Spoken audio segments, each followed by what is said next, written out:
Ooh. Hey guys, look who's back. It's me. It's me.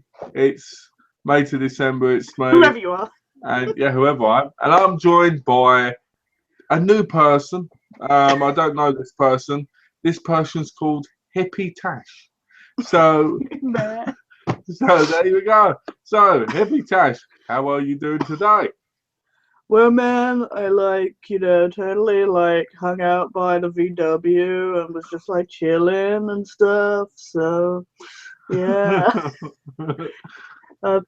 just sitting with the cat and nothing else.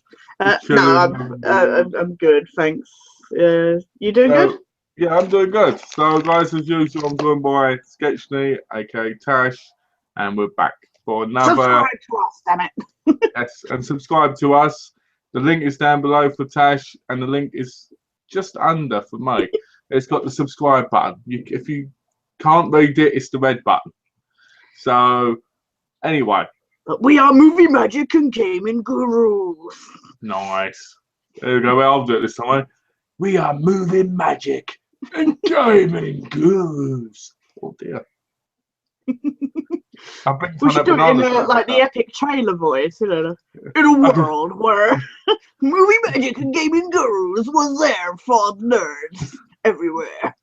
In the world where people watched weird chats with weird Yeah, people, on Google Plus. and there's only a few people who actually know what they're talking about. What are you choosing now? It's just like, what? But you've been watching a lot of movies, haven't you? I have. I've been watching lots of movies, and it's been mental. This whole week's been crazy for me. Yeah. Hello, guys. Always great to see you both. That's from John. Hey, John. Our So number yeah, one fan. He your sat there with number a one. placard going, go Malk, go Tash. He's wearing one of those fingers. You know those foam fingers. Yeah. But instead of having a ball game on it, it's got moving magic gaming gurus, right? Yeah. And when people complain, he goes, "I'll give you the finger." Oh, you know what? I showed Jane the logo and I zoomed in. I said, look, even on the controller buttons, I said, it's MMGG. She's like, what's MMGG for? I said, Movie Magic and Gaming Guru. She was like, oh, yeah. She amazes me, I tell you. Did you guys have fun then? Yeah, well, the thing is season 5 of Walking Dead isn't out on Blu-ray until the end of June. Yeah. And I don't have I have season 4 coming on Blu-ray of Game of Thrones coming in the post at the moment. Oh, you bought them? So, yeah, I got season 4 and I bought it on Nice. Blu-ray. I thought it was better to. Yes. So, well, it was only like £5 dearer. I was just Exactly. like, as well. So I got that coming. So we couldn't watch either of those two because Sky didn't have them on their online service. Like their catch-up kind of thing. It was really annoying. So we had to, we watched some DS9, but this final season of DS9 is so boring. And I said to her, I can't watch more than one episode. It's so boring. So she was like, oh, we'll have to watch something else. And I was like, well, I was looking at, because there's a lot of things I want to get her into. And I was like, I want to get into Arrow and lots of other stuff. And I was like, well, Dollhouse was really the next like Joss Whedon thing I wanted to get her into. Yeah. And when the TV come on, because the DS9 I have saved on Skybox, when I turned off DS9, Bones was on TV at the time. And she said, oh, David Boreanaz. And she was like, David Boreanaz. I was like, well, I could start you on Bones. She was like, yes, please. So we ended up watching. Yeah, because you've got that big, massive box, haven't you? Yeah, the one I got on Black Friday last year. So that was crazy. I remember when you opened that up and it had all those discs in it, a bit like my Walker Texas Rangers set. Yeah, that bloody like the book thing kind of. I didn't like crazy. that. I was hoping they would be individually boxed. I don't like them when they're like that. I like them individual because I like being able to look at each case. But if it's cheaper, it's cheaper. I mean, what was exactly. it like? I couldn't complain. It was like seasons 1 to 8 for like 35 quid, wasn't it, Yeah, or that's not something? bad. So, That's not yeah. bad at all. But So yeah, I got started on those. So it was nice though, because it's been a long while since I haven't watched that box set since I got it. So it was nice to go back to, because Donna actually got me into Bones. So it was kind of funny watching like season 10 at the moment on TV and going back to the first ever 2 episodes. So it was a lot of fun and I weird. always find it amazing how it sounds like 10 or 12 seasons later, and you've watched, like, let's say, even though you watched them back then, you've watched them now, and then you go Yeah. back. So much is so different, quality-wise. Quality, like their looks, you know, their hair and everything, and the technology that's used. I was like, yeah, don't get used to that technology. That's gone now. I mean, it's like when I watched Buffy series 1. Mm. It's like, bloody hell, this looks so dated now. But if I put season 7 in, even though it's still dated, it holds up really well. Yeah, exactly. And it's really weird because you get that kind of either really happy, you know, like retro factor watching it. You get that, I don't really like the quality of this now. You know, it's really weird. It is. I mean, it's like with the like, I used clips in my recent X-Files game installment, and I used like a clip from the pilot episode because they started filming the new show today, didn't they? Yeah. 8 o'clock this morning, Vancouver time. So, wow. but it was weird, seeing, like you say, you think of like 9 seasons later, you think of the stuff in there, but then you see what they're like. They're so young and so like, it's just weird. It's kind of funny. Well, it's like Jane Aniston. She was a bit on the chubby side. Yeah, she had the puppy fat look, didn't she? Yeah. Now she's like. She is. But she's always been like self-conscious about her weight and stuff. I want her to put the weight back on. Yeah. Because puppy face Scully was a hottie. Yeah. Now. But yeah, especially stuff like Buffy, when you look back and you see young like Alison Hannigan and Sarah Michelle Gellar, it's kind of, especially Sarah Michelle Gellar, she had that little bit of a frumpy, kind of. She had that kind of. I think that young look. I think when people have that young look, they're either one or two ways. They either look anorexic or they've got that puppy face. Well, it's like we said about David Boreanaz. He is so gaunt in that first season of Buffy. Yes, he looks too skinny. And, oh my God! Come season 3 or something? He is getting there, and now especially when he gets his top off. Oh yeah. I thought there was a scene in what was it, episode 2 of Bones, and that he turned up with his top off, and Jane was just like, "I see why you like this show." It's like, yeah. I see we've got the third guest back again. Oh, yeah. She's looking towards the camera this time. It was like, I'm just going to wash myself. John has got a question for you. Yeah. Who's banging? Banging? What banging? I heard banging on your end. Mm-mm. Ah, I thought that was why you stopped. Tash loved the psychedelic M&Ms. Man, where is your VW bus? It's parked down round the corner. I got this in M&M World actually. So when we went to see Book of Mormon, so at the theatre. What is M&M World like? I've gone by it, well, ages ago, but never went inside. It's insane and packed, and you're just like, it's just M&Ms, but it's so packed in there, and they have like these big, like tall, like figures and everything that people take their pictures with. And there's like, you go along the walls and there's just like tubes and tubes of different coloured M&Ms that you can then get like bags and like fill with, however much it is. I didn't get them, but I heard you can. I heard you can get individual colours that you want instead of having to get a pack of all of them in. Yeah, exactly. But you could buy mixed bags, but yeah, you could literally go around and just like fill up with each of your favourite colours. Because from what I saw of it, it looked like a very American thing, but in London. It's ridiculously American.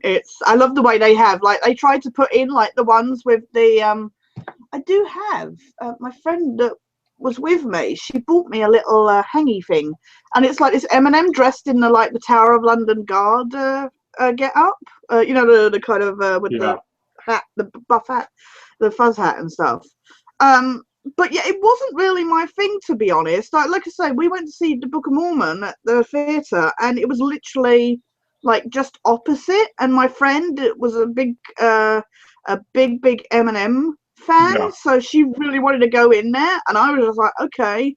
And I went in there, and it was so bizarre because I'm just thinking it's just a sweet shop, you know, Yeah. but it's like 2 levels, and it's all like open up, and the merchandise was extortionate. I mean, I would not have paid for this T-shirt. She bought it for me. Yeah. Because she knew I really loved it, but there was no way I was paying like £25 for a T-shirt. It's crazy.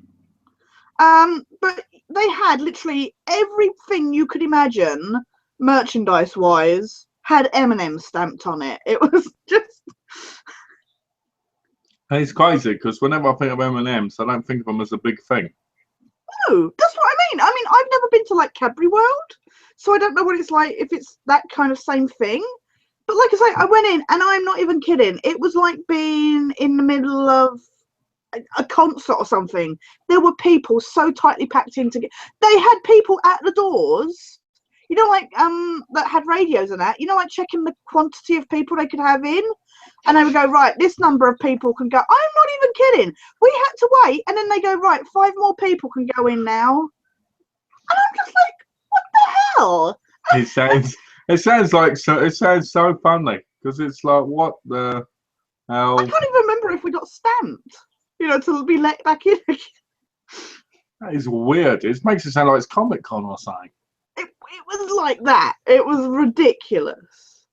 You know, I went by there once with my cousin after we went to see Super 8 at the what's it called? What's the big cinema called? I've forgotten. Odeon or something like that. Not Odeon. The big screen. Oh, like IMAX. That's it. At the IMAX. Yeah. We sorry. We went there to see Super 8. And it was one of the most interesting experiences of my life because not only did I see Super 8, I think it was one of the worst films I'd ever seen at the time. Yeah. Which then I liked a year later.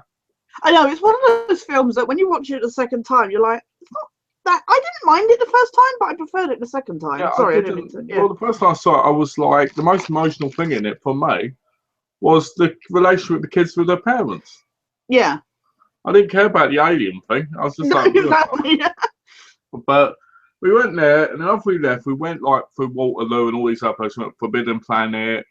We went by M&M World, and then I had a serious case of diarrhea.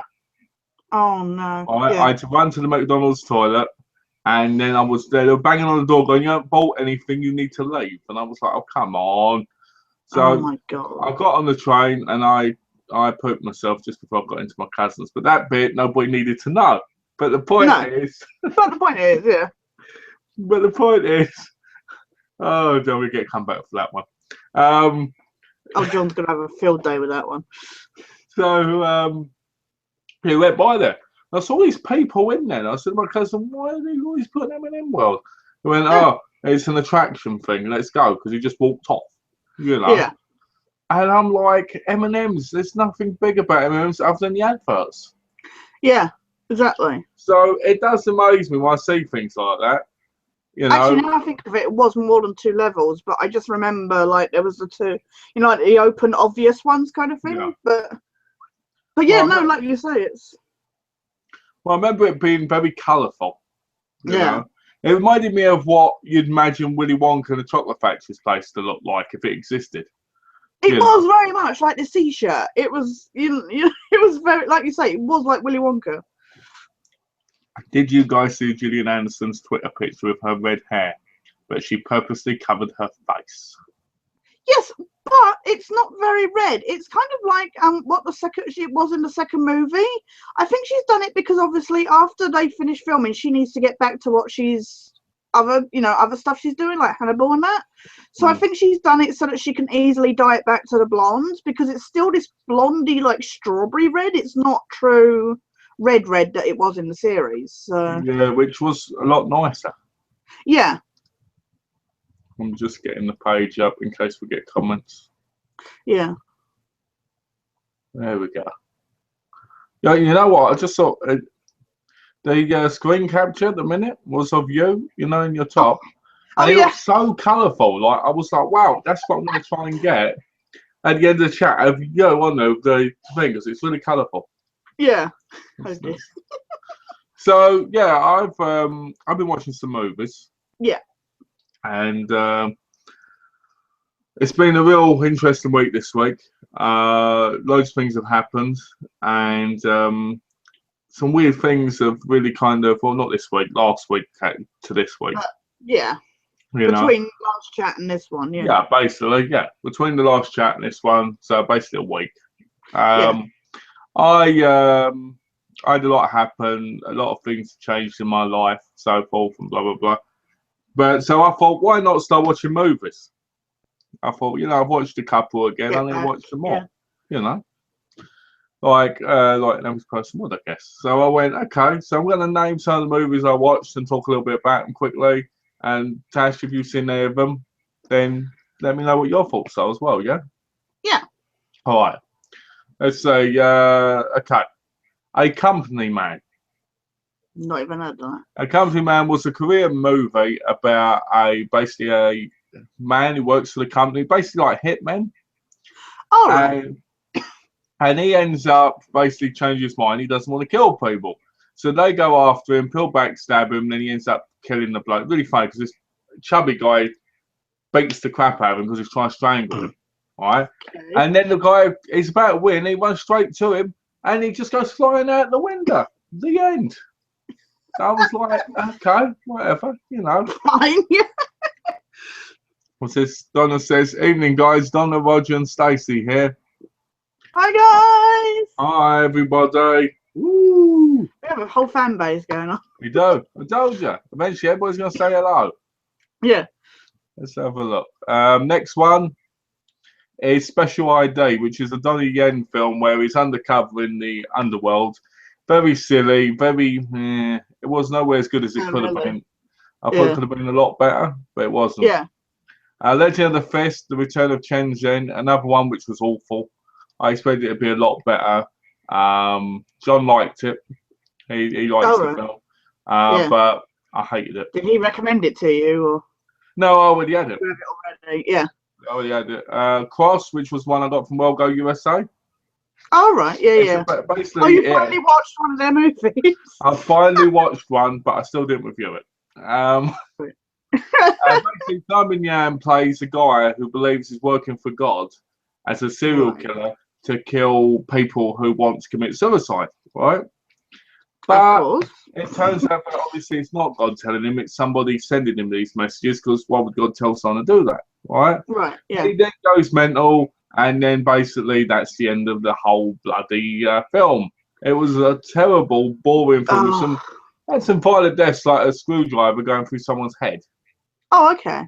Which was nice, and the woman being like suffocated in a bath full of blood. They were interesting scenes, for like that kind of movie. Yeah. But they weren't that great. It wasn't that great of a movie. Right. Stash House, which stars Dolph Lundgren and Sean Faris. Basically, a couple move into a house, or they're about to move into a house, and they find a drug stash.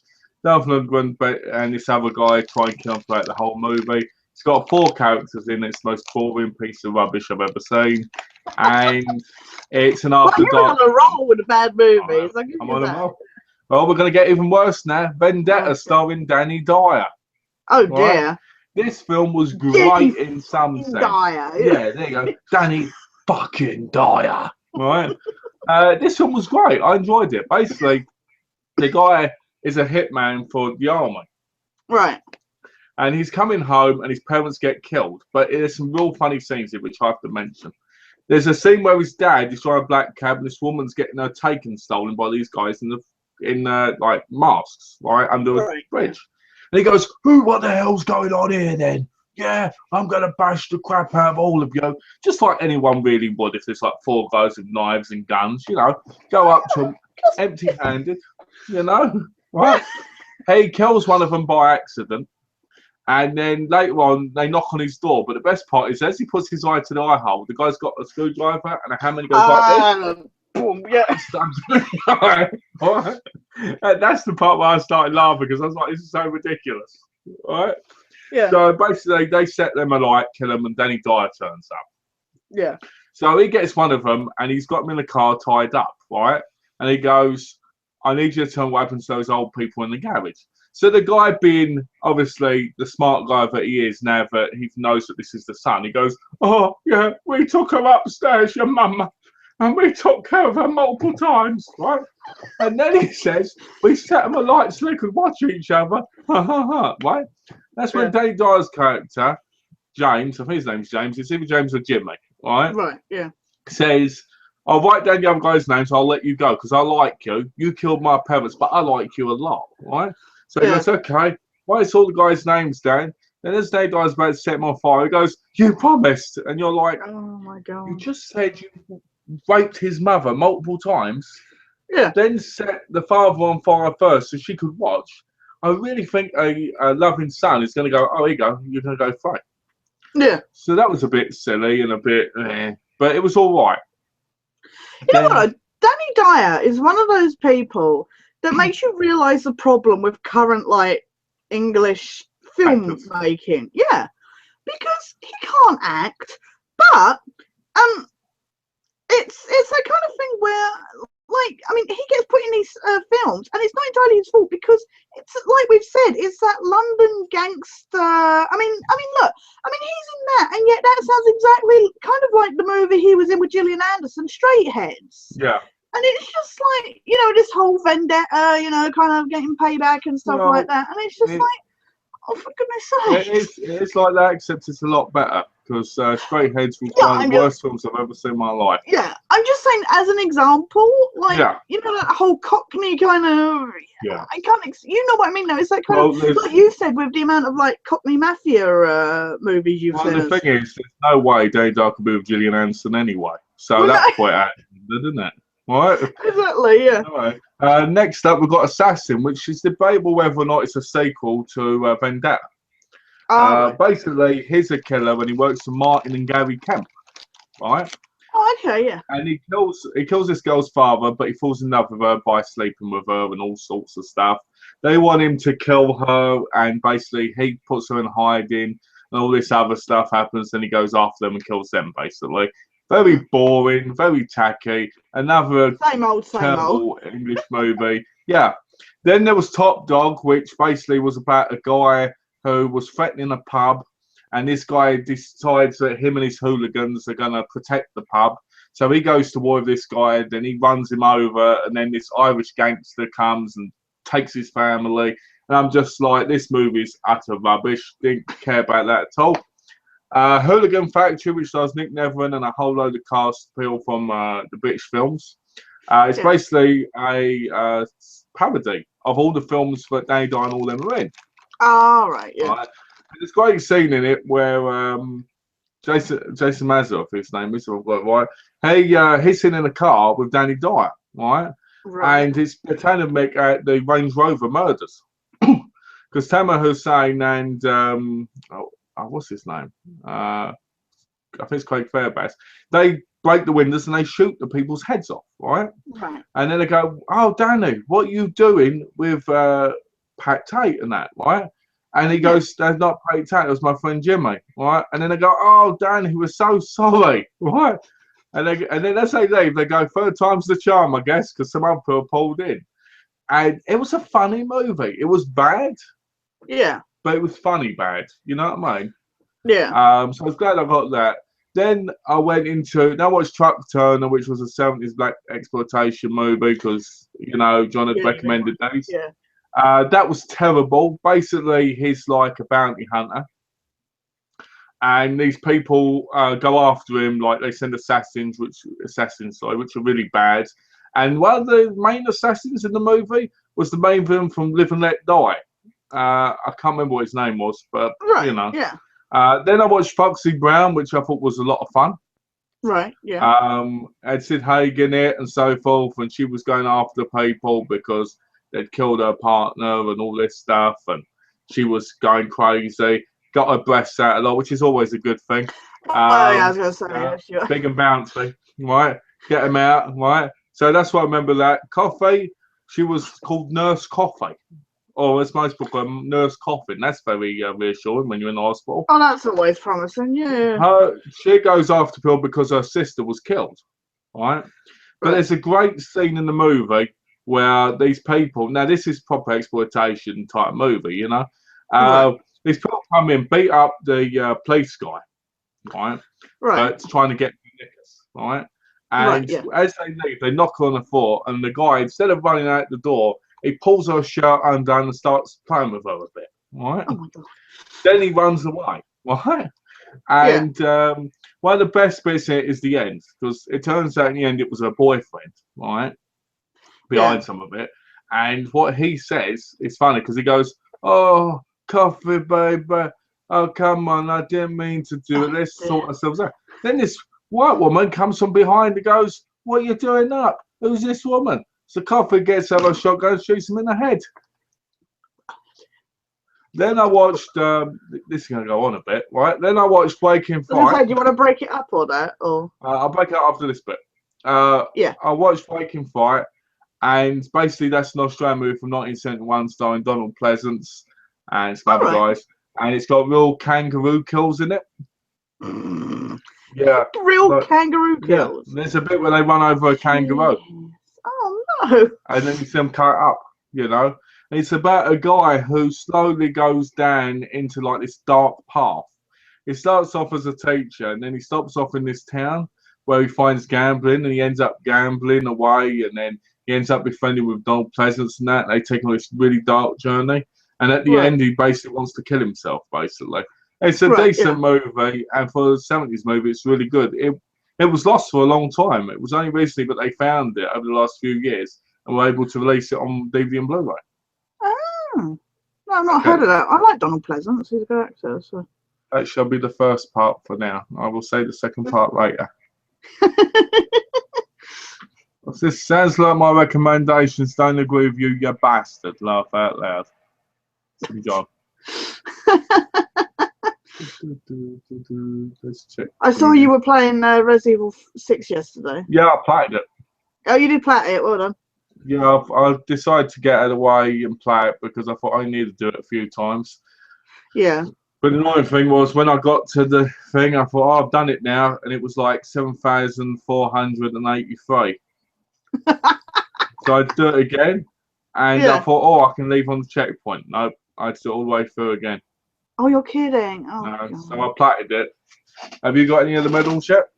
Do you have medals? I haven't gone back to it since you know what, 5 has completely been sapping out my kind of gaming because I've been working hard on the video editing as well. That's been my main focus this past week.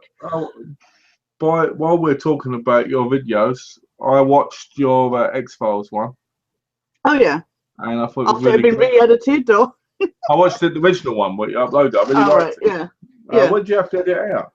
Oh my God! No, what happened is, it's so annoying. I mean, you know what editing's like. It's what happened is, one of the bits.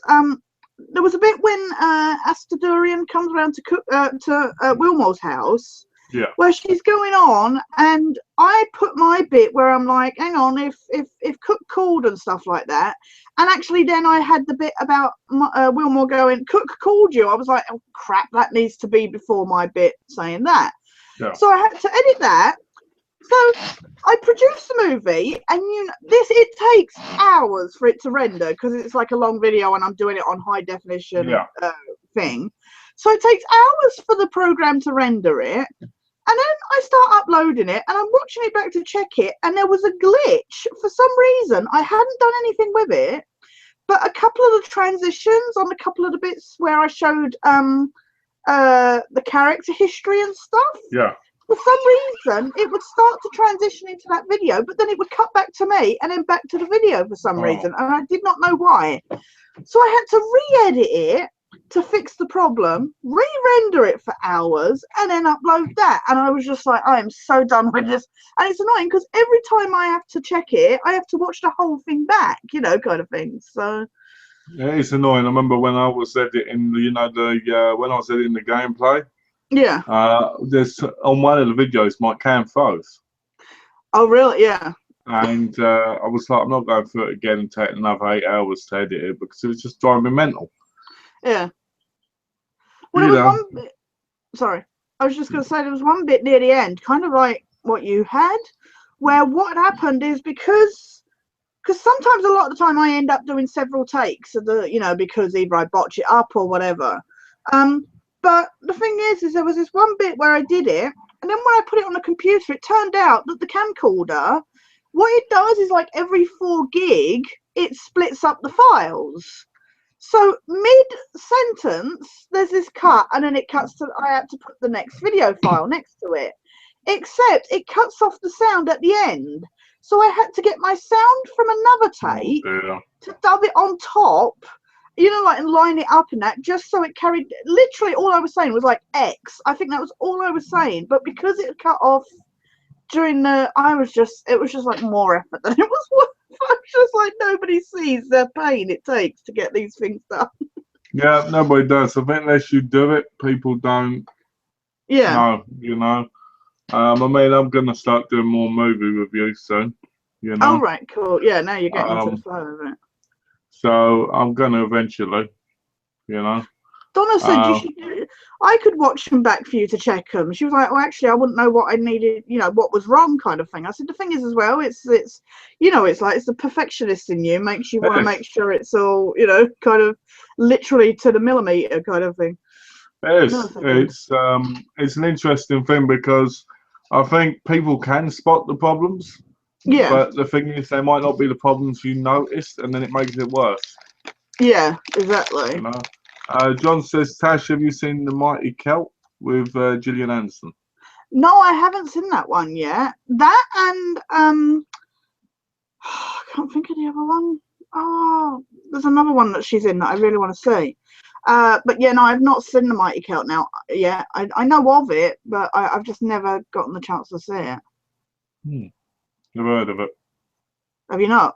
No. It's probably something I'll see somewhere I down like the her line. in there's a film she's in called The Mighty. She makes a cameo in it. I love that film, not because of her role, because she's really not, because Meatloaf's in it as well, and is it Sharon Stone? I can't remember, but it's an amazing movie. It makes me cry. I can't wait to review it on, you know, but you own it then? Yes, I had it on VHS originally because I heard about it. I knew of it because of, you know, hearing that Gillian was going to be in it, and I was waiting for it to come out to cinema, and then I never heard about it. And then the next thing I knew, I got it on VHS. Yeah. This is back in the day, and yeah, and then it took a while, and then I managed to pick it up on DVD. It was a very difficult movie to get hold of at the time, so I was so happy when I heard it was released on DVD because I love that movie. It's interesting when you say, I remember like it's maybe like I was a kid with VHSs, there'd be movies I'd see and I'd want them on VHS. And then you want them on DVD, you know? Yeah. And then they don't come out on DVD, and then you're like, oh, it's coming out on DVD, you know? So I'm one of those people that when there's a film you really like, I want it to be in the format so I can actually have it. Yeah, that's the thing, because especially now, like, even with, like, your box sets and that, waiting for stuff to come out on Blu-ray, it's like, it doesn't come out on Blu-ray now, you know? Great movie, but it may make you cry a bit. I have heard it's good. From what I know, it's gotten good reviews, so. Yeah. I'm still waiting for my Island of Death to come. Oh, yeah.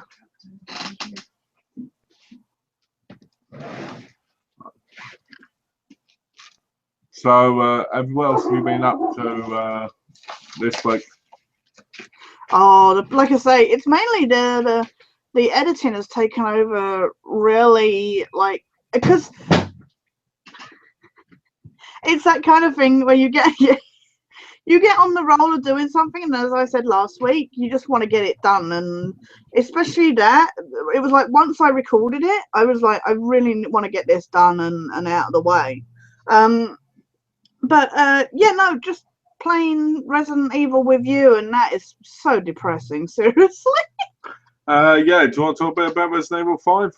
Yeah, well, it doesn't help when the system boots me, and then it doesn't give me the thing for completing the channel. It was that battle against Wesker and Jill was the funniest thing ever. You got to tell me about that. Well, the thing that gets me about that is that Maradona was saying to her, you know, there's this bit where Jill was jumping up and down, and I shot her dead right on that bloody thing. And that should have counted because I was up on a balcony. She was down there moving about. Yeah. And even you said, didn't you, Tony? That was amazing because it was like boom, and then it said she died, and it was like, oh. Yeah. Well, I went after her because it's been a while since I played it. I remember stuff that happens, but I don't remember what I have to do for certain things. So the second the thing starts, Wesker goes after Chris, who Malcolm's playing as, and Jill was shooting like a machine gun at me. So I went and pumped a shotgun in her face. Except then it came up and went, your partner died. I was like, what? And apparently you're not supposed to kill Jill. Well, it's actually your partner when she's attacking you. I know exactly. It's like, so I'm supposed to stand there, but the best bit is it said, so Malcolm goes and stands behind a pillar, and Wesker comes chasing after me, and I'm just like, what? And Malcolm's just like, hey, can't see me. Yeah, they can't see me for like 5-6 minutes. So I went and stood behind where Malcolm was stood, and he was like, and then they kick one of us through a door thing, and then you hide, and it's so silly because they don't even find you. I was expecting to actually have a real hiding spot. I thought we would have to keep literally running around. But we went and just stood in a room, and they didn't. Wesker came past there once. Well, he walked in, and we just went round. Yeah, I pressed myself against the door frame, and Jill was walking around outside. She kept walking around the area. Never thought to come in the room we were stood in. But the funniest bit is so I went and hid one behind the pillar one of the times. Malcolm was, I think, on the upstairs bit or something, or hiding somewhere. And all I could see was Jill or Wesker, it was one of them, was stood on it must have been Wesker because he's all super duper powers. He stood there just looking round, and then he jumped up onto the balcony. And then he jumped back down again, and he was literally just bouncing up and down. It was so funny. And then he just suddenly went, I see you. And just like suddenly, because you ran out, I think. I like he dresses in like his tight leather looking outfit. BDSM kind of. And with these sunglasses on, like he's some sort of. Secretly, I'm Wesker. Oh, you are. You could be his sister. Is it Lexis? Yeah, something like that. I can't remember. Because she's in Revelations 2. Oh, really? Yeah. Yeah, she's in it in number 2, and she basically turns into this big, massive monster thing. I think really Jake hasn't come back. Thought it would have been cool if he'd come back for Revelations. Yeah, it would have been nice instead of having like Barry and all that, you know. I like them, but Jake's a lot cooler. Yeah. I think. Yeah, I don't know. Obviously, I've not played Revelations yet, but I actually enjoyed Jake. He was a lot of fun. Well, number 5 is bad though. Yeah. Oh, it's just awful. I don't know why do we have to have these cutscenes where people have to keep hacking at us. This is where we're going around, and all of a sudden there's just literally like a horde of. We have no chance, and they're really fast moving. What's this? John says you left her high and dry again, Malcolm. You hide while she plays the game. Yeah, that's my style. That is totally his style. And then he's like, "Oh, you got killed." It's like, well, no. What happens is I let Tash go ahead because she'll do it whether I do or not. So I go and hide, and then when Tash is on the floor in like a coma, I come and save the day. You know. Yeah, what he doesn't see though is actually he did look up his stats, and it said how many times he had been saved and how many times he'd saved me. What Tash It was like 3 times as many times that he'd saved. what Tash gets to tell you is I died that many times trying to save her. You know, I got, you know, there'd be dying state. I'd help Tash get out of dying state, and then I'd die. So you know, I don't count that. And this is the shit women gamers have to put up with. It should be true then, shouldn't it? Well, you know, John says you guys should just go and play Sniper 2 like you planned. Actually, we didn't plan it, did we? We did plan Resident Evil 5. It was what I said was that we were going to play either Resident Evil 5 or Sniper 2. Ah, right. And yeah. I said at the time we were going to do Resident Evil 5, but we really wanted to play Sniper 2. Yeah. I could have done with the break after Resident Evil 6, but at the same time, it was like we might as well get it done while we're on a roll with the. Well, after this one, we've got Revelations to do. That's next. Yeah. And then Revelations 2. That's yeah, exactly. So much Resident Evil badness. That would be awesome, wouldn't it? Like, I hate the games now. It's like if you didn't hate them before, you will hate them now. I've got to finish Revelations 2. I've got to get the medals in it, but I'll do that once we play it. Yeah. Be easier. I tried playing Infamous First Light the other day. Terrible game. Really not getting into it at all. It's boring. I don't like her stupid powers. I don't like the character. Her powers are a bit cack, and it's just like. I didn't like Desmond either. Oh, is he the one in Second Son? Yeah, I didn't like him. He bored me. I've not played Second Son yet. So. I think the problem is, I think it's beautiful graphically. Yeah, it looks. But in that Second Son, he can take people's powers. You're just like, yeah, I don't care about this. Yeah, it makes me sad that they didn't bring back Cole from the first 2 games, and I know it's because in one of the endings he dies, but it's just like. Yeah, it would have been nice, wouldn't it, to have like a proper upgraded version of him in like high def. Yeah, exactly. But yeah, Have you played anything else besides Resident Evil? I haven't, no. I did Resident Evil 6 because I was like, I need to get that last thing out of the way, you know? Yeah, I need to go back to it. I don't know what I'm gonna play, to be honest. Batman comes out next week? I think about getting that. Yes, yeah. But I should finish You see, there's going to be another Fallout 4. There's going to be Fallout 4. Yeah, that's already on my radar. That's already on my radar, people. Fallout 4. Well, how did I forget to bring this up? Fallout 4. I saw the trailer. The trailer was bad. Yeah. You follow a dog through the whole trailer practically. The dog was lovely. I mean, just because it's a German Shepherd. All I wanted to do was shoot that dog in the head. And yes, when it showed the beginning bit, where it showed the end, where the bloke walked up to the dog, I thought he was going to go like this. But no. Talked. And normally in Fallout, it's a silent guy. So, but I like the way it sounded like Troy Baker. It's just like, no, really, is it? I'm hoping that the game is like The Witcher and that, where you get talking and not just, like where your character talks and it's alive. Graphically, it doesn't look that impressive at the minute. I wasn't that blown away by the graphics. I admit, I did like the dog. I don't believe in animal violence, even in a game, unless you play Resident Evil 5 and have to kill them. But that's a different question. I did like the style of the quality of the game. I felt like the trailer, it could have been a lot more upgraded in the quality of the graphics. Right, yeah. The bloke at the end as well, I thought he didn't look that really good rendered either. He looked very kind of flat, like his head didn't move. It was like rigid, like, Yeah.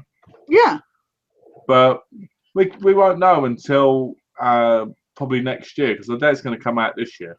Oh, Troy Baker's in Arkham Knight. I didn't know that. Is he? Yeah. Mind you, he's in pretty much every frigging thing. He's in Uncharted 4, which is hilarious because I think Troy Baker sounds like Nolan North, and that's going to be a bit confusing having the two in the same thing together. That's going to be interesting. Would be great if it was his brother, Oh my god. Nathan Drake's brother, Nathaniel Drake. All I know is he's called Sam, apparently, his character. So. Sam. Probably the villain. Oh, he's going to be in Metal Gear Solid. What do you think of the? Ocelot. What do you think of the? What do you think as the Uncharted? Did you say Ocelot? He's playing. Troy Baker's playing Ocelot in the new Metal Gear. Oh, so it's in it. Ocelot's in the new Metal Gear. Yeah. I'm really happy about that. You know, I used to be a big fan. You were hoping because he's like your favourite character, is he? Ocelot is my favourite character because he's the only character that's been in every single game. Yeah, exactly. Because you can't count Snake because Big Boss isn't Snake, is he? So no, you know, Big Boss is completely different. That's the thing. It's getting Liquid Snake and Solid Snake completely mixed up, and that. So I wonder what Ocelot's going to be doing then. I don't like because I don't like the fact they're getting completely different voice actors for everybody. I don't either. I don't. Get rid of Kiefer Sutherland. Hi, May. All right. You could totally be Snake. I could be Snake. Even though you could be I'm Snake. going to get you. You know, I don't like it. I don't like when they replace him. I don't want Kiefer Sutherland. We could have had someone like Nolan North or something. So he's actually a voice actor. You know, voice actor. Yeah. But what do you think of this Uncharted collection coming out? I've not heard of this. What's this? I sent you the link. Did you? I didn't get it. I sent you the link on Facebook.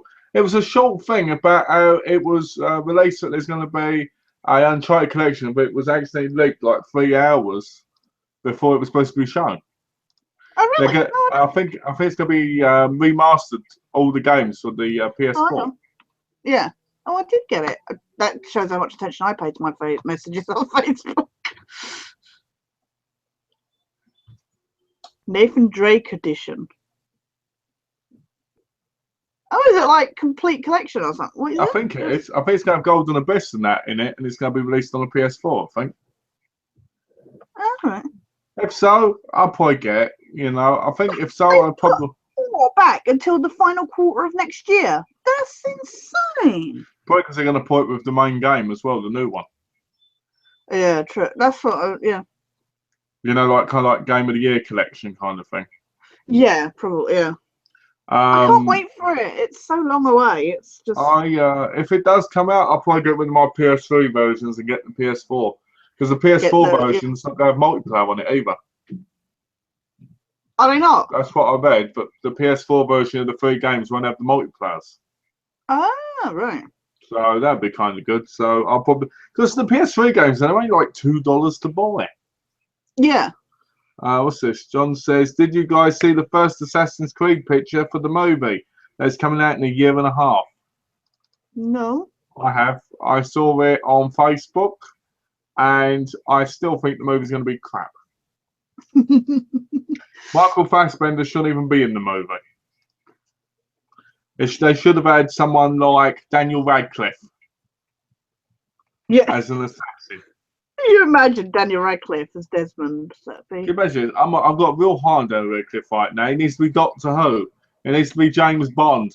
He needs to be an Assassin's Creed character. The question is, what Assassin's Creed character will it be, or will it be someone completely different? Yeah, are they doing like a new? I personally think they need to do Ezio's story because that's at least 3 or 4 movies. Oh, they got their first poster. It's got an eagle on it. It's not that great.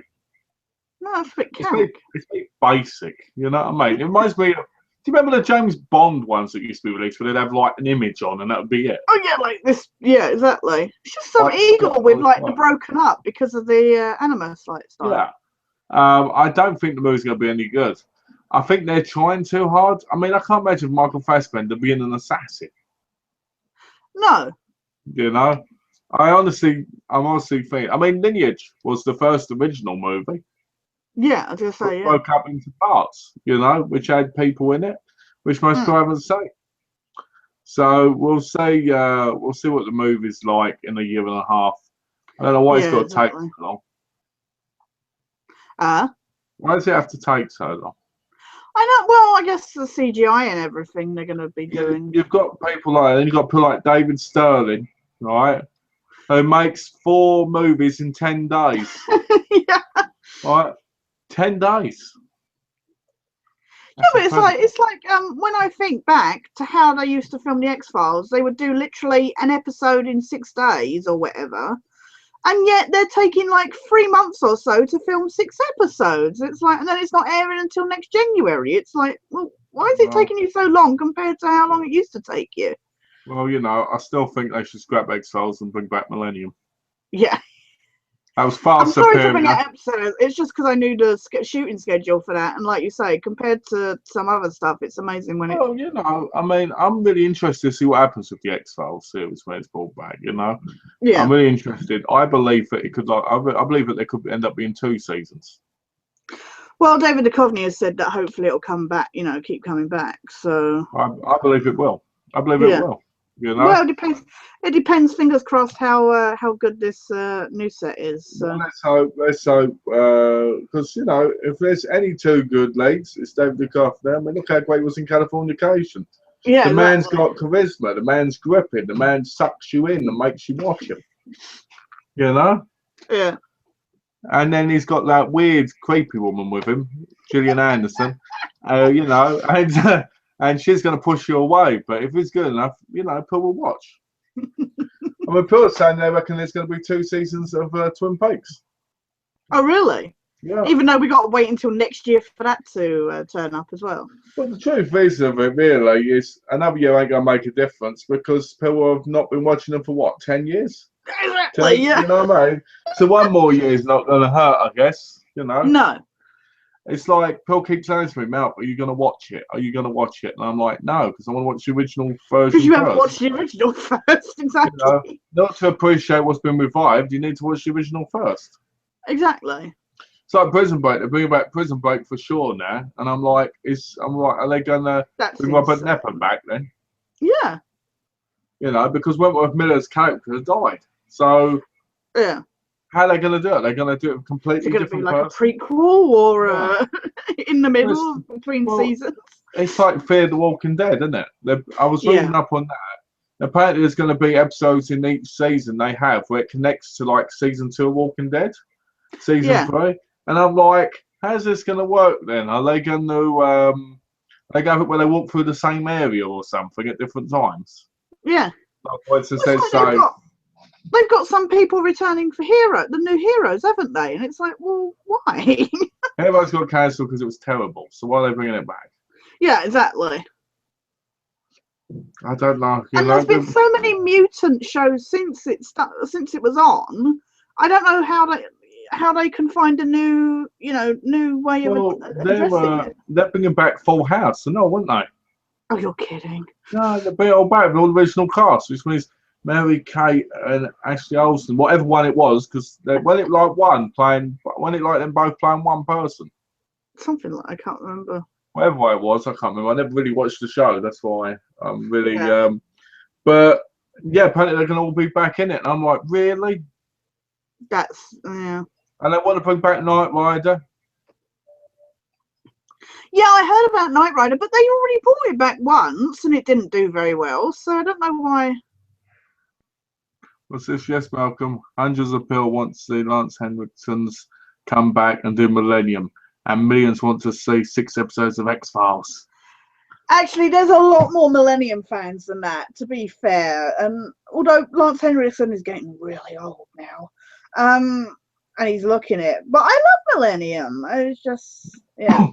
I love that. Hundreds of people, eh? Well, you know what? Obviously, you didn't follow back in the day. Try millions. Try millions. John doesn't even like the X-Files, and yet he still knows that more people would want X-Files than Millennium. The only way you think about it, one of the reasons X-Files is a lot more popular is because there was 9 seasons. Right? Yeah, and because of what it did. Yeah, and what it did at the time, it was a phenomenon. Right? Yeah. You know, and Millennium spouted off of that, basically. You know. Yeah. Millennium was only 3 seasons long, so. I mean, the way I see it is if Millennium gets a comic book too, then that means it's just as good. Yeah, I still haven't read that. I need to pick it up. I wanted to pick it up, and the bloke said to me, I said, have you got any other comics in stock? What's Millennium? And I went, oh here we go. Well, it's connected to X-Files, right? we've got the X-Files. No, I don't want X-Files. I want Millennium. Oh, and he looked for it and he went, well, we've got one coming out today. And I went, have you got it? He went, somewhere. And he went, it's not episode, it's 5, you know? Issue. Yeah. And he said, you might as well wait for the main book to come out. So when's that? Next year. And I was like, so I'm waiting until next year for the hardback, I guess. Yeah, I had that when I was trying to get the Lone Gunman, the conspiracy one. The crossovers that had like crossovers with Ghostbusters, The Crow, and whatever else it was. Turtles and that. And I was in Forbidden Planet, and I said, have you got the X-Files conspiracy? And they're like, what's that? It's like, well, I said, it's like a spin-off of the main, and I'm like, oh, I don't know about that. And it's just, so I had to wait for, and they were like, oh, well, the main book's coming out next month. I was like, okay, then I'll wait until the main book comes out. And then it was just like, what? I just don't get that, you know. I just don't get why people don't understand what they're talking about. Like, if you work somewhere, know what you're selling. Yeah. Oh, I've got him. I'm sorry, John. I didn't mean to offend you. What's this? Hey, I never said I didn't like X-Files. I said I liked it, but didn't watch it that much. Oh dear. Whoops. I like how he sings. I like at the beginning where he sings, "Hey, hey, hey." Yeah. Na na na na na na. But yeah, you know, I don't get it. I've gone in stores many times going, have you got this in stock? And they've gone, no. Yeah. And I was going, we better leave. And I go, nope, I'm going to have a look. And normally I find it. Yeah. And it just irritates me because I'm like, you're supposed to know what you've got. Yeah. You know? I was watching a video and they were talking about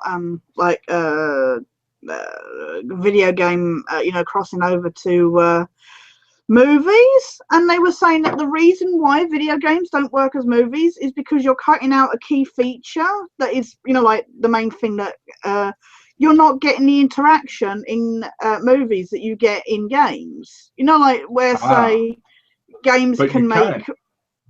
Well, but yeah, but there are porn movies you can get where you press on buttons and you can get the characters to do stuff. Now, if they did that in an action movie, that could be more thing, but I guess it still won't be the same. But they don't really do interactive movies in the way, like when they had those DVD kind of adventure game things. Yeah. They never took off, did they? Because they kind of sucked. I think if that was still around, like you say, I think it would work because then you could make your choice of where your character, how your ending went, kind of thing. Well, I mean, I've played a couple of those games. Yeah. And they're very, very slow. They're normally like the X-Files game. Yeah. Where you sit there bored, witless, because none of the actors in it can actually act. Mm. And what happens is you end up sitting there going, oh, when's the next part coming up? Yeah. And yes, boy, and that's why they don't work. I mean, there was loads on the old systems, Yeah. Like there was a dating murder one, and people just got sick and tired of it because it was just so boring. Yeah. Did you see that one that had Mark Metcalf in? I can't remember what it was called, but it was one of those. I can't remember what it was called now. That's bugging me. But he was in one, and I mentioned it to him when I met him at Halloween, and he was like, "Oh, you know that?" I was like, "Yeah," and he was like, "Yeah." I think he was very proud of it. I don't think many people would be because they're terrible, aren't they? No, exactly. I'd sit there. I remember playing a couple of them. I didn't play a lot of them. No. And I remember just thinking, oh no. I think it was I'm Your Man or something. I can't remember. Because I think there was a couple on the Genesis. Oh yeah, I think it was a couple on the Saturn. It was one of them, and I remember playing them and just saying, never going to play these again. And I'm really getting bored after about like a couple of hours. Yeah. But yeah, I think that's probably why the movies don't work as much. Yeah. Like you can make games look cinematic, but you take away. I mean, at least in games you get to you can choose your fate. You can, in a way, even though they're linear, you still have that kind of you can explore all around the area. Whereas obviously a movie is just like boom and that's it. Yeah, don't tell you. So I tell you, someone stole our battery. Your what? Someone stole our car battery. Really? Sorry, I'm not laughing at you. Sorry, it just made me Right think of outside something. our But front door, in our you're driveway, kidding. somebody come and stole my bloody battery from my car. What, during the day or? Nobody knows. But they opened it up. They dropped it back down because Donna went out there and she was looking, going, why isn't it starting? Opened it up. The battery was gone. That's insane. Now we're giving it away to charity. We're What? giving away our truck, our GMC truck. We're giving it away to charity. Really? Can't Yeah. you just get a new battery? No, getting a new battery is too hard. So we're just gonna give it away to a charity for kids. Oh. Yeah.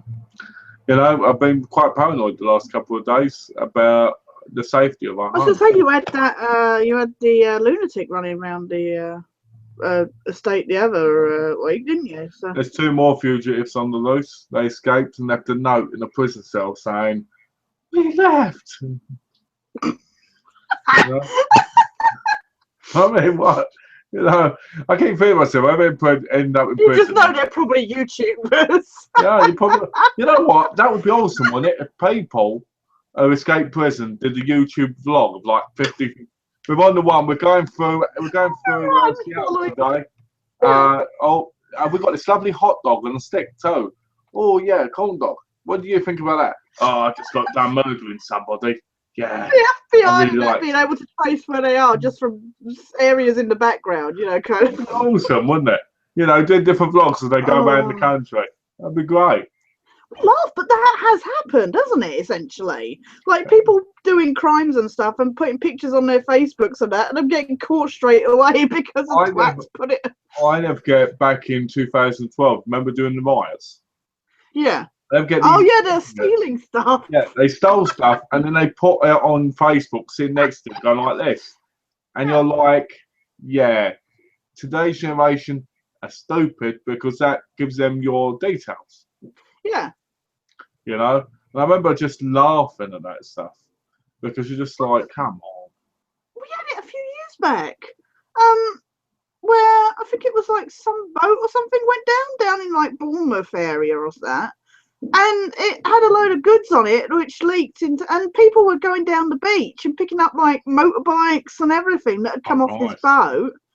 And then the police were saying, you can't take this stuff, it's not your property, this, that and the other. And they were trying to stop people taking it. But people, like they'd have the news crews down there and these people would go up to the camera like, look what I got. And of course, like you say, they'd go, and the news people would be like, so you just took this? And they're like, yeah, finders keepers. And it was so funny because then, like you say, they would put all these pictures and that, and they would get caught and traced down because they were on the news or on put this stuff up on their social, It's back in MySpace days, Oh, we've got a couple of comments here. Hi guys, sorry I'm late. That's from Alex. Oh, hi Alex. Tash, where did your X-Files vid go? That's from Alex. Oh, it's back. It had to get deleted yesterday because I had some editing issues with it. But it is back. And John says, I hear GoPro cameras are huge in prison breaks. But yeah, I mean, these fugitives, they're on the run. They're going through New York, I think. Yeah. And they left a sickening note, it said. So all I've been doing is trying to figure out what that note is without watching the clip. Like, hello, Walden, I'm gonna visit you. So like that. Or I know where you live. What about this? I'm gonna go to England. So like that. I'd put something like this. If I escape prison, I'm gonna go to the fair and eat some candy floss. But, yeah, it's like $2. And now they're telling you about this, and now they've got videos up or something of these two people's horrible past about how they were molested and stuff as kids. Oh, God. Yeah. And you're like, that's awful, but I care more about them not killing people anymore. You know what I mean? Yeah, exactly. I'm like, yeah, I've got compassion for them in that sense, but not because they're dangerous. You know what I mean? No, yeah. So it kind of thing it, but yeah, they're in New York. But people seem to do that stuff, like advertise themselves. I don't know. Hmm. I've never been that type of person, you know. No. If I find £100 on the street, you're not gonna see me do a video. Go, oh, I found £100. Yeah. You know. I So was an weird. idiot once. I was in the bank, and back when I lived with my family, I was in the bank and I was at the front of the queue, and there was a £5 note on the floor, and I picked it up and I actually handed it in at the counter. I was like, somebody dropped this. I was like, What did they drop? just a £5 note. Oh. But I handed it in at the counter, and I know that's really silly, but all I had in my head was that there was these security cameras watching the queue. I was like, if I pick up this £5 note and don't hand it over, I'll get in trouble. So, Well, I understand that. I understand that because I once found 90 quid on the floor. oh yeah, And I picked it up, and I was with my dad. Now, my dad would normally have that amount of money, right? yeah, So it could have been this. So what I did was I put it in my pocket, and then later on, if he had said, oh, I'm missing money, I said, oh, yeah. here it is. But I wouldn't tell my dad other than that because he'd go, yeah, that was mine. Just take it even if it wasn't. Yeah, exactly. So I ended up 90 quid, and I bet you can't guess what I did with it. What did you do? I bought movies, of course. Of course you did. Lots and lots of movies of it. Loads of them. From Cash Converters, 50p each on DVD. So that meant I got 180. Nice. Yes. Was this, Donna asked, what are your most anticipated film and game for this year? Ooh. Films, there's not much. I mean, stuff like Age of Ultron, which I never got to see. So I'm waiting for that to come out on Blu-ray. That's already been out. So it's funny because when you think of summer blockbusters, you normally think of like the summer holidays times. Yeah. And yet they're coming out a lot earlier now. I mean, X-Men did it last year, didn't it? Come out in like April, May. Yeah. I am looking forward to Ted, the second Ted movie. Because I'm sad like that. That's not my most anticipated movie, but I'm not really up on what's coming out this summer, to be honest. I know what you're really looking forward to, Insidious 3. Oh yeah, because oh my god, they keep advertising that bloody movie at the moment. I'm like, will you shut up? It wasn't good the first 2 times. You say what yours is. Mine. You know what? I don't really keep up that much with today's movies unless I'm buying. Because you don't go to the cinema, do you? So. No, I normally buy them. You know, so they'll probably be out next year. Like Mad Max probably be out what? September, October time? Yeah. Or November, you know. I know what I'm really looking forward to. The Perfect Man. I want to see that movie. I saw the trailer of it and I was like, I have to see this movie. Yeah, I've not seen. It stars Michael Earl. All right, yeah. And Sana Latham. I never say her name right. Sana Latham. And basically, it looks like she wanted to have kids with this guy. He doesn't want it, so she meets the perfect man. They have perfect sex because that's what it shows in the, you know, getting all moany and steamy. And then he starts attacking people and stalking her. You know, right. So basically, the male version of fair, yeah. Basically, like the male version of bloody Fatal Attraction. Yeah. So I want to see that. That's my most anticipated movie I want to see this year. Right. Yeah. Game wise, it looks pretty twisted. It does, Alex. It looks very twisted, and I like that because there's a bit where he's got gloves on and he goes up against the glass like this and he's looking in at her. And I'm like, yeah, he's got those gloves on because he's going to murder her. You know. So I'm like, I've got to see this. Game wise, I guess the next Assassin's Creed game. No, sorry, because Metal Gear Solid comes out, doesn't it, this year? Metal Gear Solid, you know, Phantom Pain. That one, probably. Yeah. That and the Mad Max game. They're the two I want to say. Sorry. Yeah, the Mad Max one you keep waiting for, don't you? So. Did you guys ever see Mad Max? Yes, no. I did. I saw Mad Max years ago with Mel Oh, Gibson. the first Mad Max. Yeah, I saw that. Yeah, I saw that one. That one's fantastic. You know, it's one of the greatest movies of all time. I'm not a big fan of the Mad Max. I know I was talking to you. We were talking about this when we were gaming, but yeah, I'm not a big fan. But yeah, it's very much of its time. It's another. Yeah. I was going to say I am waiting for. I am looking forward to the new Mission Impossible movie because I'm a total sucker for those movies. It's really stupid because I'm not a Tom Cruise fan or anything, but those movies they come out and actually I tend to find them entertaining. So. I'm looking forward to that. I'm curious about the new Fantastic Four movie. No, I don't like it. I don't like. I feel like they changed characters too much. Yeah. You know. Before I cut in, I'll let you finish. I can't say I'm all that bothered about Ant-Man. I can't believe they're making a Man from U.N.C.L.E. movie. Yeah, which is going to be. Have you seen the trailer? No, I haven't. It looks horrendous. I'm a big fan of the original series, and I hated the 15-year later affair. You know the movie. Yeah. I hated that, and they're releasing this, and it just looks ridiculous. That's. I can't believe they're doing another Crouching Dragon, Hidden Tiger one. I didn't know that was happening. Yeah, it's got Donnie Yen in it. So movies-wise, there's really nothing. I think really my most. It sounds so sad, but I think my most anticipated is. Oh my God, there's another Paranormal Activity coming out.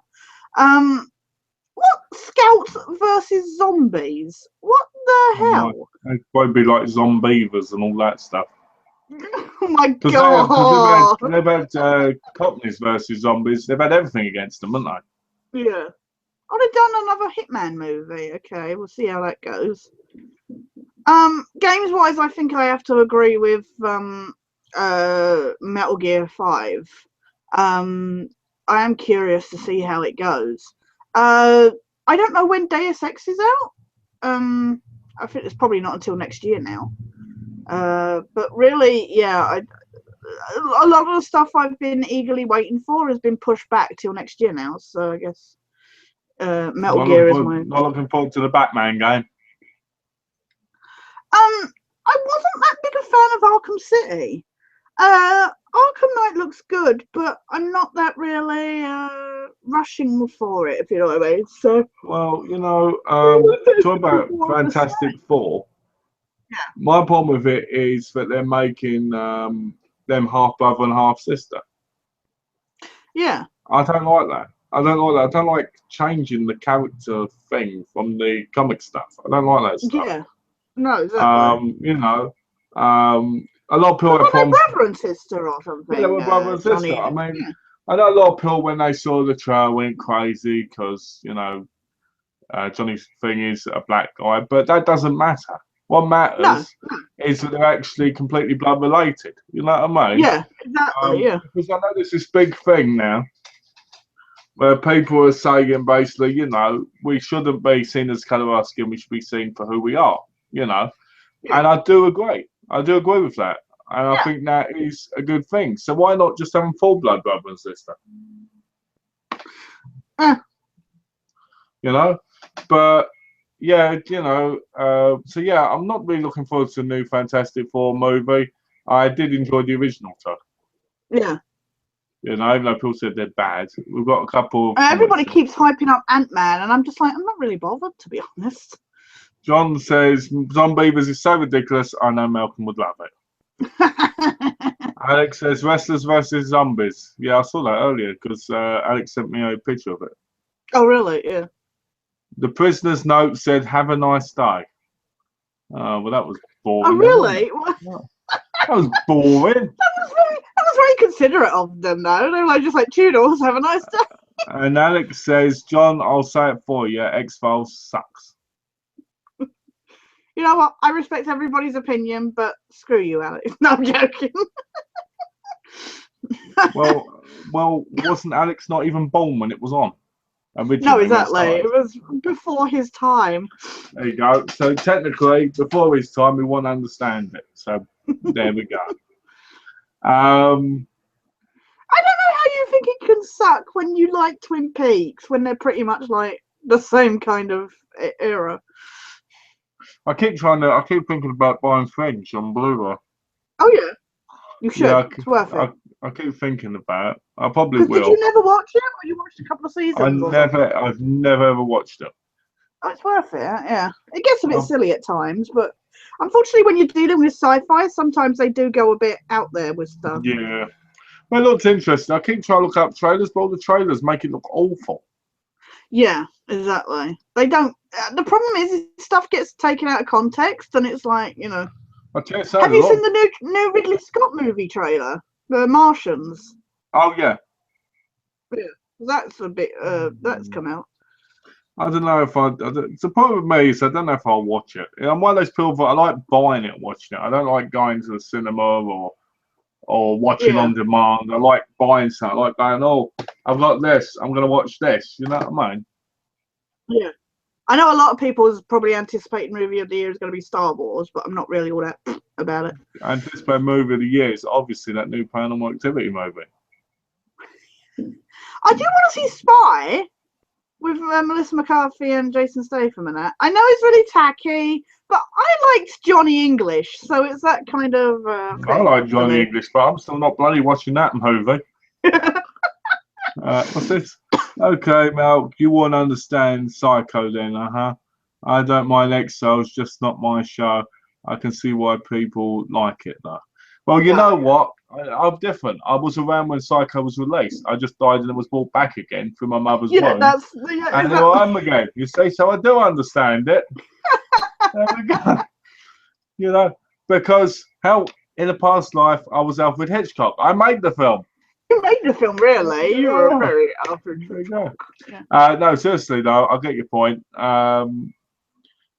But all I'm trying to say is it's really hard sometimes to, you know, watch certain shows. You know, I mean, I tried to watch. Trying to think of a show I tried to watch recently, which was old.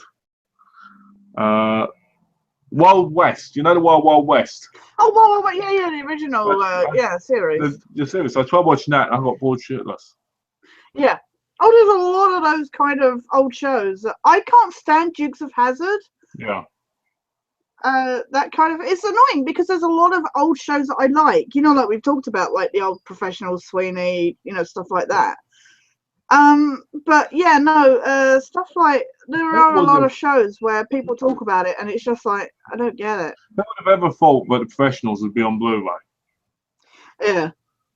You know? I always used to love Spitting Image, and then they showed it recently. Not recently, but a few years ago I saw it. Oh, it's dated bad. It's dated really, because a lot of the political stuff in that, you're just like, I don't remember this. I don't get who these people are. This, that, and the other, and it's so. What's that? Well, no, they're doing. You know that drink I drink. You know this. Yeah. Your triple X stuff. They're doing like Coke with all caps now. Okay. So I was just wondering what it was, you know. Yeah. But yeah, it's dated really badly. I mean, we've said about shows that date really badly, and that certainly is. And it's annoying because I loved it. But I guess in the same way that, I mean, like you said, when, you know, you saw some of Reboot and you were like, wow, that looks so dated. And it's like, yeah, but at the time it was cutting edge technology kind of thing. Well, it's like the 1994 Spider-Man series, which is the cartoon. Oh, yeah. That's dated, yeah. Yeah. Oh, when you think of those old, like the old DC and Marvel cartoons that they did back in the early 90s, it's so funnily bad. What about the old TV show movies they did? Oh yeah, it was like when we say, like, because you watched the Hulk movies, didn't you? The Hulk and Thor and stuff, and it was like, wow, these are really bad. They are. They're really bad. But you know, I think it just shows though, over the generations we change. Yeah. Exactly. Alex says, I saw Spy and it was really funny in parts. Statham was the funniest. Definitely won't watch it now. If Jason Statham's funny, then it's wrong. You know what? I like Jason Statham, but I feel like it's the same character in every movie. Yeah. I don't find him entertaining like I used to. I liked him in Transporter. I liked him in some other stuff. Yeah. You know, but I feel it's like it looks really weird now because he likes to have that kind of stubble look, and he looks really weird. Yeah. Oh, check out this really boring Halloween T-shirt they got online today. No, let's see it. If I can find it. If it shares my screen. Can you see it? No, not yet. Oh. All I see is a black screen. I'll stop sharing and then I'll reshare. Technology. It's awful. Yeah, I don't know why that's weird. It's showing black screens for all my screens. Maybe oh, well. computer's playing up. Yeah, I don't know. Bloody Google. It's not important. So. Oh, sorry. I'll just share my entire. I'll share my screen. Sorry. Hang on. So you'll see yourself for a second. Sorry. Hey, there he is. The most handsomest man in the world. You see it now. Oh, that's brilliant. That's obviously the best horror shirt I've seen all day. That's so boring. It doesn't. You wouldn't even think it was a horror shirt. No, I know. It's just like some picture of some house. With a pumpkin in the background. Yeah. And Michael Myers stood like at the side, like looking Is that at the supposed to be curve. Michael Myers? I thought it was a. I thought it was a house. I thought it was a estate agent. It probably is. It won't let me stop sharing. Oh, okay. Oh, I need to quickly do a wait. I'll be right back. I'll be as quick as I can. Yes, I I need to never know. wait. You gotta ask me a question or something because I never know what to talk about. All right. Let's say talk about boats. Okay, now you're taking. Okay, let's say talk about my shape Resident Evil. Oh yeah, okay. Okay. Yeah. I'll be back in 2 minutes. I just need to do a wait, otherwise I'm gonna have to win the bottle. Okay. I'll be back. All right, see you in a minute. Okay. So yeah, Resident Evil. I'm a huge fan of. I've played them since the original one. The original one I actually played on the Sega Saturn because I didn't have a PlayStation at the time, and then I played like number 2 on the PC. So it makes me really sad. I mean, we've been playing number 5, and yeah, it's literally like it's not survival horror in the creepy kind of way. It's literally just hordes and hordes of infected people. And it's very racist, but it's just all these infected people kind of swarming you, and there's no escape. And there's no like, and they just keep respawning, so you can't even clear them. I will say though that Alex, I completely agree. I know what you mean about some stuff is just not for you. I was only joking. I am sorry. I get why some people don't like the X-Files and stuff. The problem is for me is it's meant. I've liked it since the beginning, and it's that kind of thing where it's meant so much to me. So much has happened because of it and stuff. So I think that's why it means a lot to me. And thanks for your comment on the recent review, John. I really appreciate that. Yes, John, I did get your messages.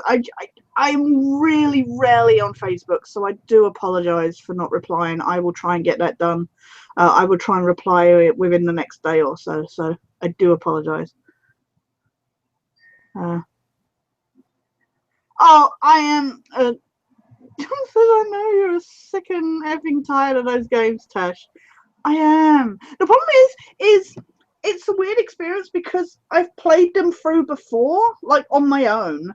And it's fun to play them through like now with Malcolm, because to play with the game AI is really awful. But at least when you're playing with a real person, you can properly communicate and like get stuff done.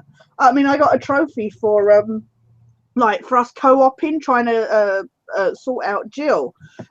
So it's interesting the work that you do as a co-op as opposed to you and the standard AI. So, but it's still a really boring game. Alex says, trust me, this works perfectly in the film. I can imagine that, Alex.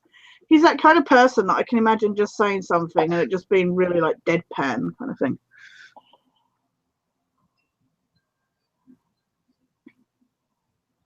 Yeah, exactly. Yeah, Alex. Hello, welcome back. Hello. How you doing? Good. It was good. It was at least 5 cups worth. Nice. 5 bottles worth. Yeah, it was like 5 for the least. John was saying about how he knows I'm so sick and tired of the Res Evil games, and I said the problem is I've played them through before and they were bad enough on my own.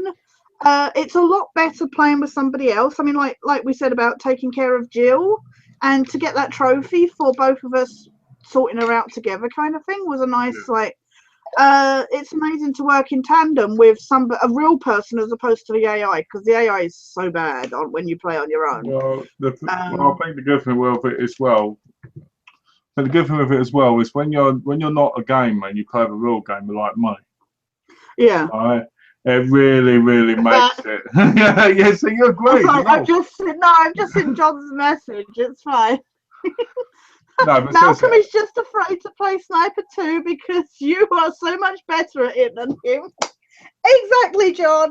That's why he won't play. He's not in a rush to play Little Big Planet or that because he knows I'll need to help him out. This is like John mentioned this to me on Facebook, and what I said to him was, I said that you and me we work really well because I'm the close range guy and you're the sniper. Yeah. You know. Weren't there just in number 5 where you went ahead and I was like covering your back with the sniper rifle on it. I was just like headshot. I'm better with pistols and handguns. I can shoot them like that and take out people constantly. When it comes to sniper rifles and stuff like that, I miss badly. Yeah. But give me a shotgun and I am happiest person in the world. It's just like, I'm just covering Malk's back. It's just like...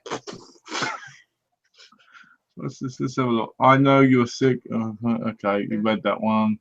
Tash, have you got my messages on Facebook? Yes, I did answer that one. Okay. I promise I will try to reply within the next day or so. I just don't go on Facebook. You know what? I'm kind of tempted to delete my Facebook because everybody seems to think I'm sat on it 24/7 and I'm just not. It's like... There we go. We got a question from Big John. Hey, Big John. Hey, Big John. We haven't seen you in ages. He says, hi, guys. He says, hi, guys. Have you seen Vacation trailer, a reboot of National Lampoon's Vacation? No, I just saw that Vacation was... I didn't know... I was like, is that a reboot of National Lampoon? And I haven't seen the trailer. I didn't even know the thing existed until I just saw the list of movies this year. I didn't even know it existed until I read that comment. Yeah. I saw it on the list and I was like, what's Vacation? And I did not know... Are they doing it with completely new cast and everything? Or if they do with Chevy Chase, it's like an old man now. I know, but he's been in that. What's that show that he's been in? I can't think of it. But he left because I heard he's a real trouble to work with, kind of thing. What's this? So you're better with small things in your hand, Malcolm. That's from John. Well, you know what, John? The truth of it is, yes, with lots of practice in my life, I am. Oh, it's Chris Helmsworth. Christina Applegate. Oh, it's definitely not going to be good then.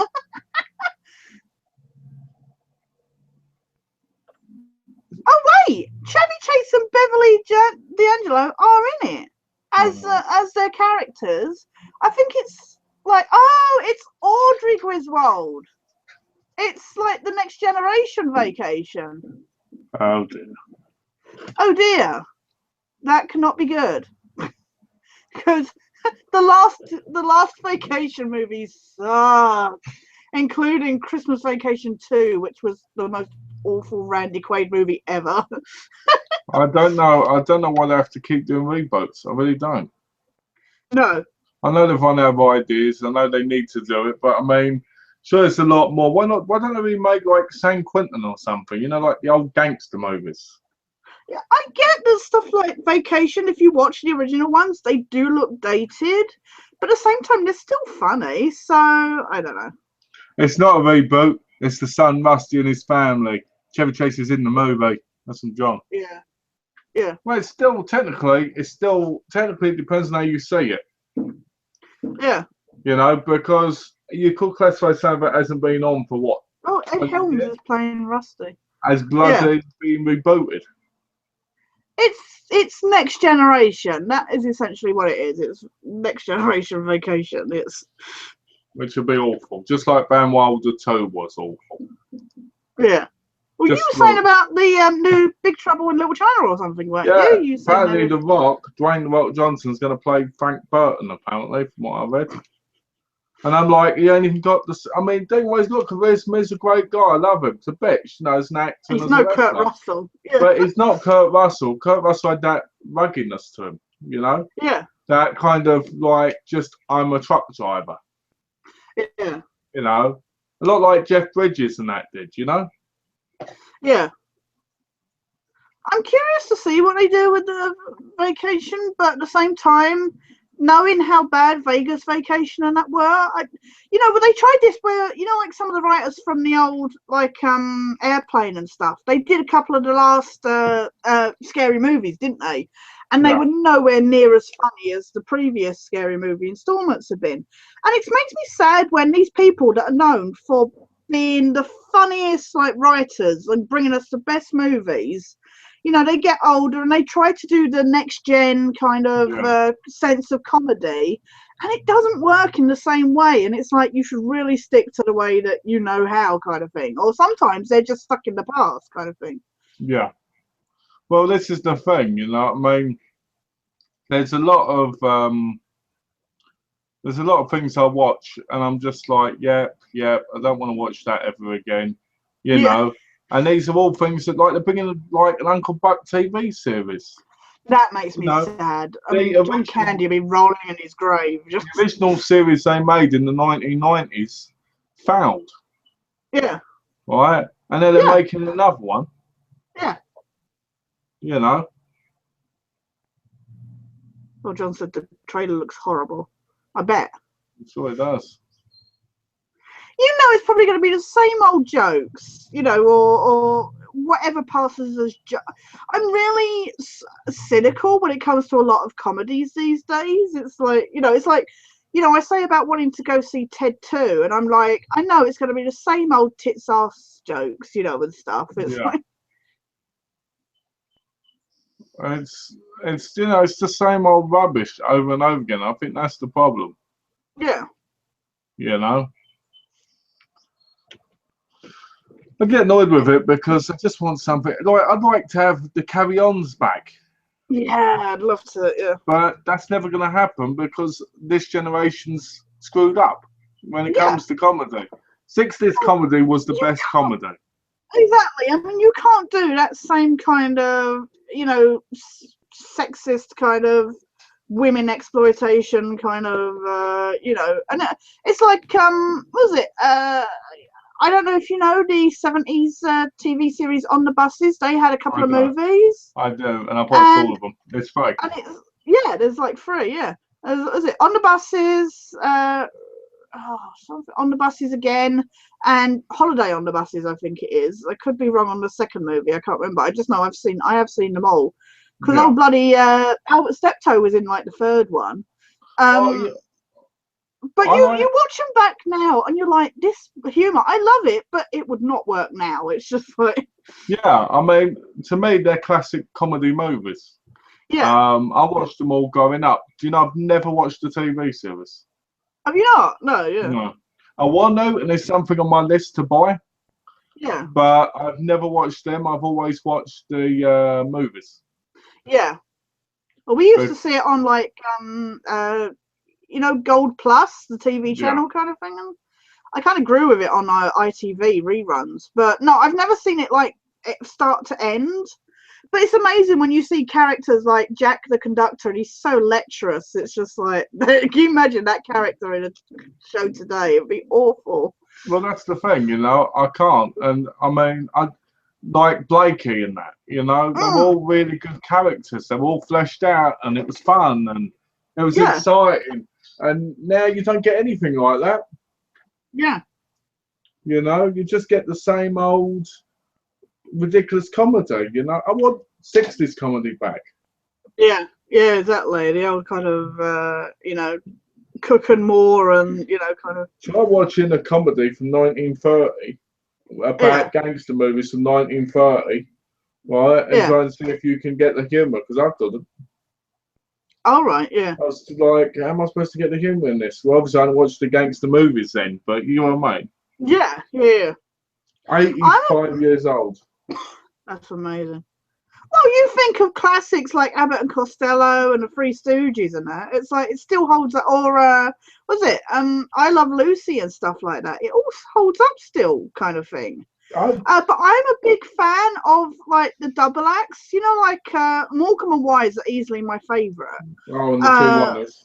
yeah, the two Ronnies, Hale and Pace. French and Oh, I Saunders. loved Helen Pace back in the day. Oh, they were awesome. It's funny to see how bad they've got now, like how bad off they are when they were Yeah, so exactly. big. And my mum had all the VHS tapes, so I remember it like yesterday. Black Pepper. Yeah.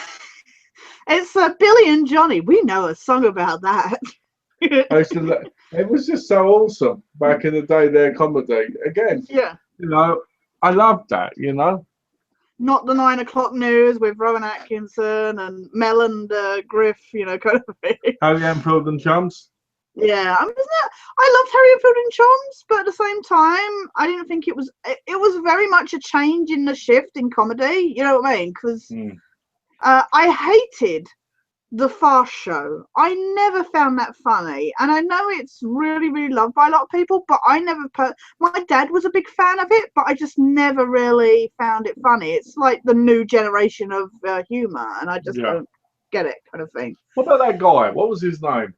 The guy did the impersonations. It was on BBC. He did the Philosopher's Scone. Oh, I And he can't took think. the. Do you remember the guy?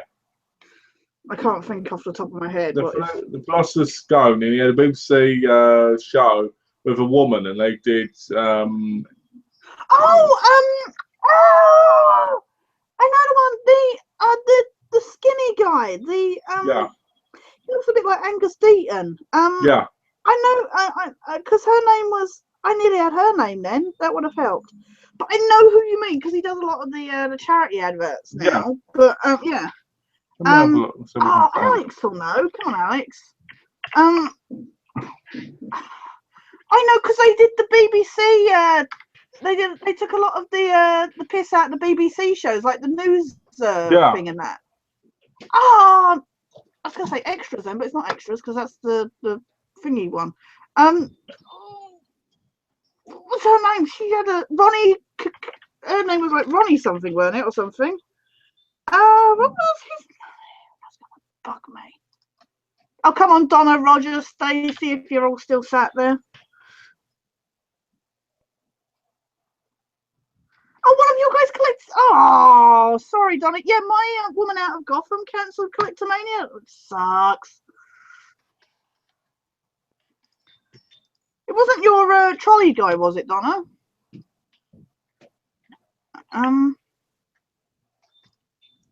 Ronnie Kokona or something? I can't remember.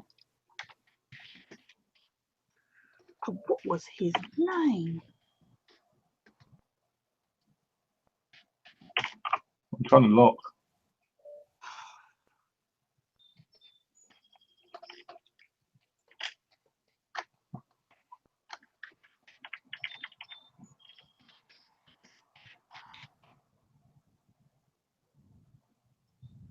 Dead Ringers. You sure that was it? I'm pretty sure that was it. There's probably not what I was thinking about. I'm pretty sure. Is it at that John Coltrane or whatever it is on?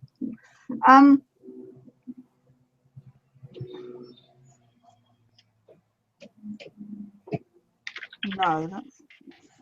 That wasn't. Hang on.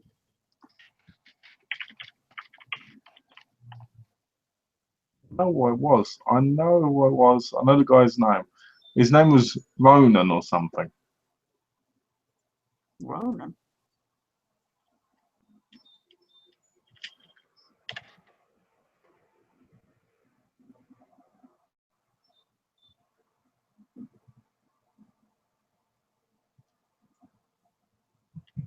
Yeah, it's not Dead Ringers, but I know it was something.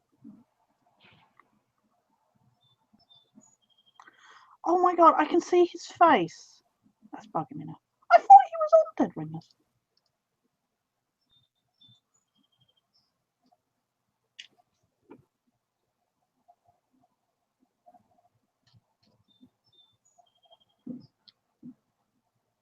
I do enjoy John Coleshoulder, but he does a lot of the same voices a lot, so.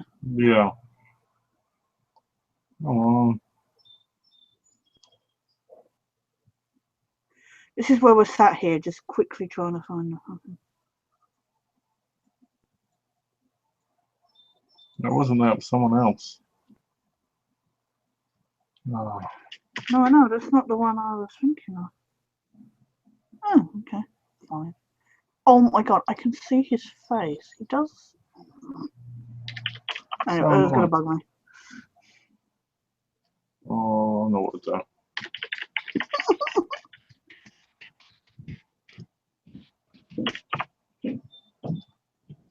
So annoying, you know, when you try and look for something on like YouTube or something and you can't find it because there's a whole load of other rubbish that comes up.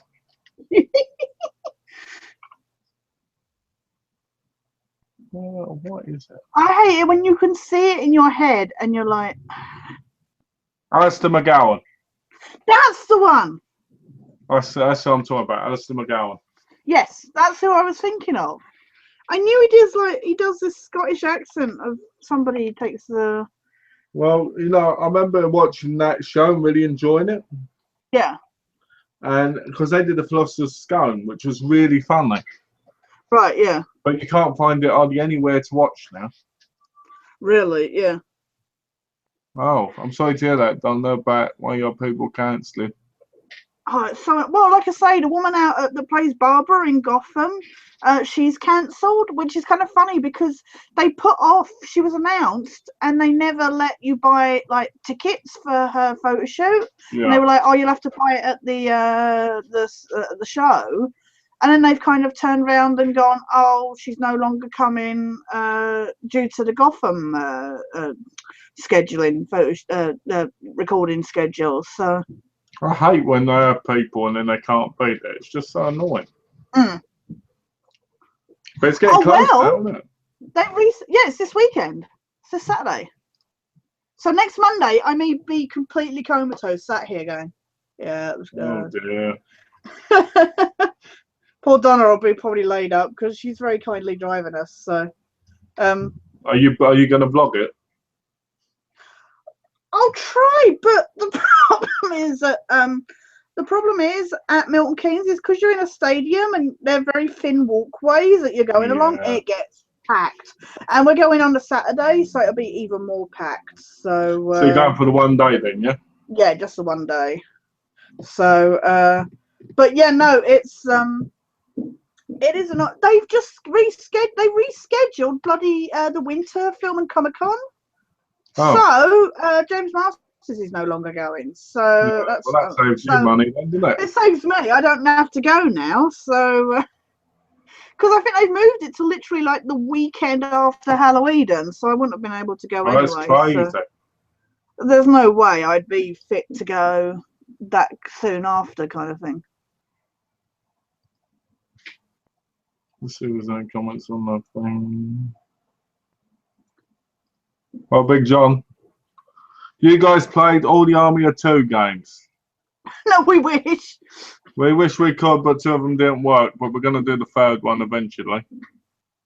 Remember Cannon and Bowl in the movie Boys in Blue? Also, do you remember the... I never found Cannon and Ball funny. Also, they're probably one of those classic British comedians that I just never got into. Also, do you remember the Fat Slags movie? Oh, I never saw that, but I heard it was absolutely awful. My nan was obsessed with Cannon and Ball back in the day. Yeah. She used to go to, you know, Blackpool and see them.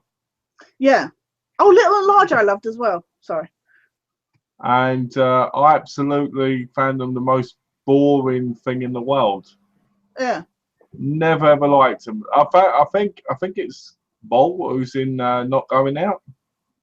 All right, yeah. I like him in that as the father of Lee Mack, but other than that, I don't like him.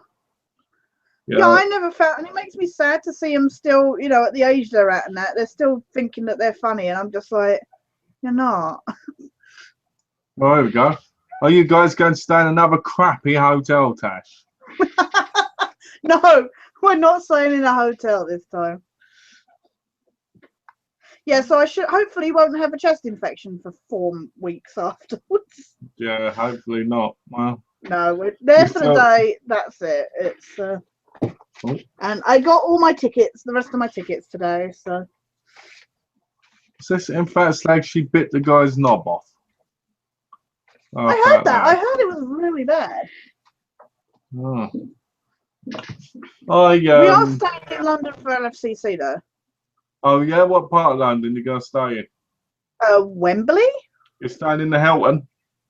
No, we're staying at a travel lodge, so it's going to be much better than the Ibis.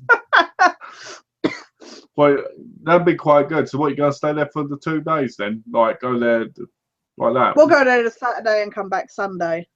Jane's going with us as well. So she's staying with you too? Yeah. We've got separate rooms.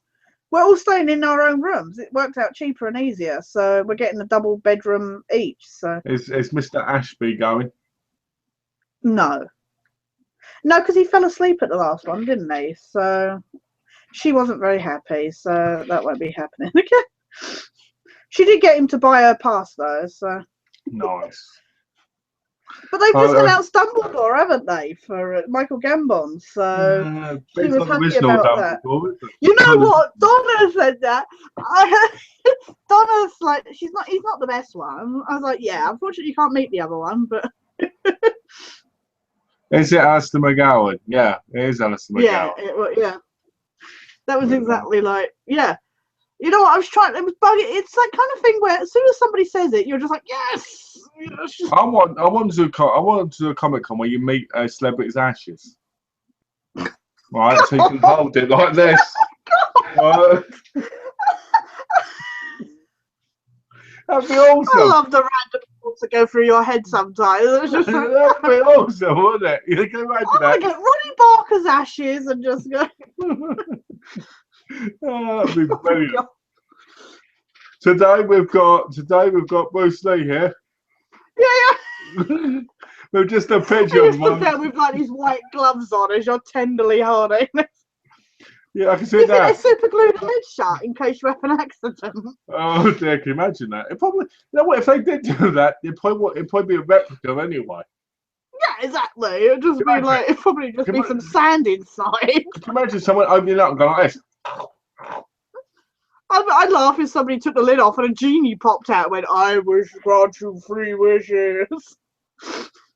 That'd be funny though if they went, we're going to have his ashes here and it's going to be £30 to get a picture taken with it. Or it can be £60 if you want to fondle it.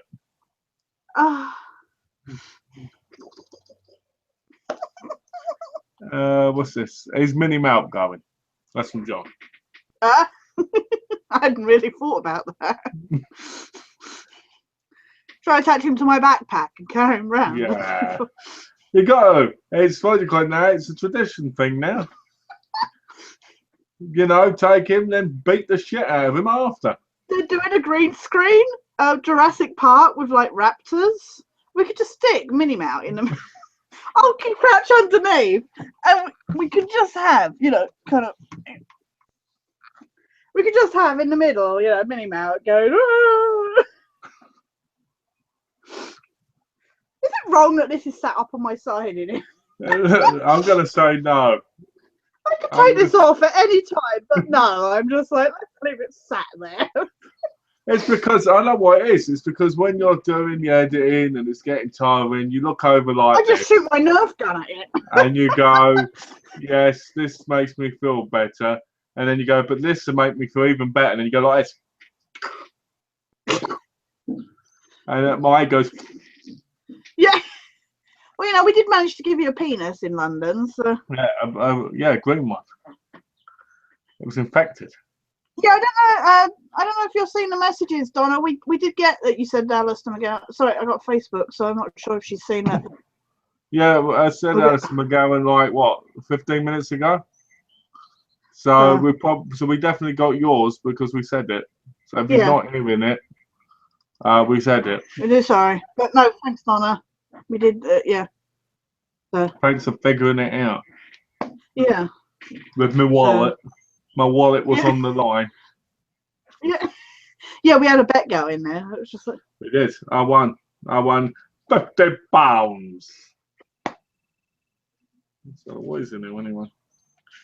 I got a Red Robin Naughty card which I can't use anymore. oh, really? Why? Yeah, because it's all fast food. Oh, have they changed the? No, it's because I can't. Because I'm on my weight thing. Oh, yeah. I'm sorry. Yeah, I forgot about that.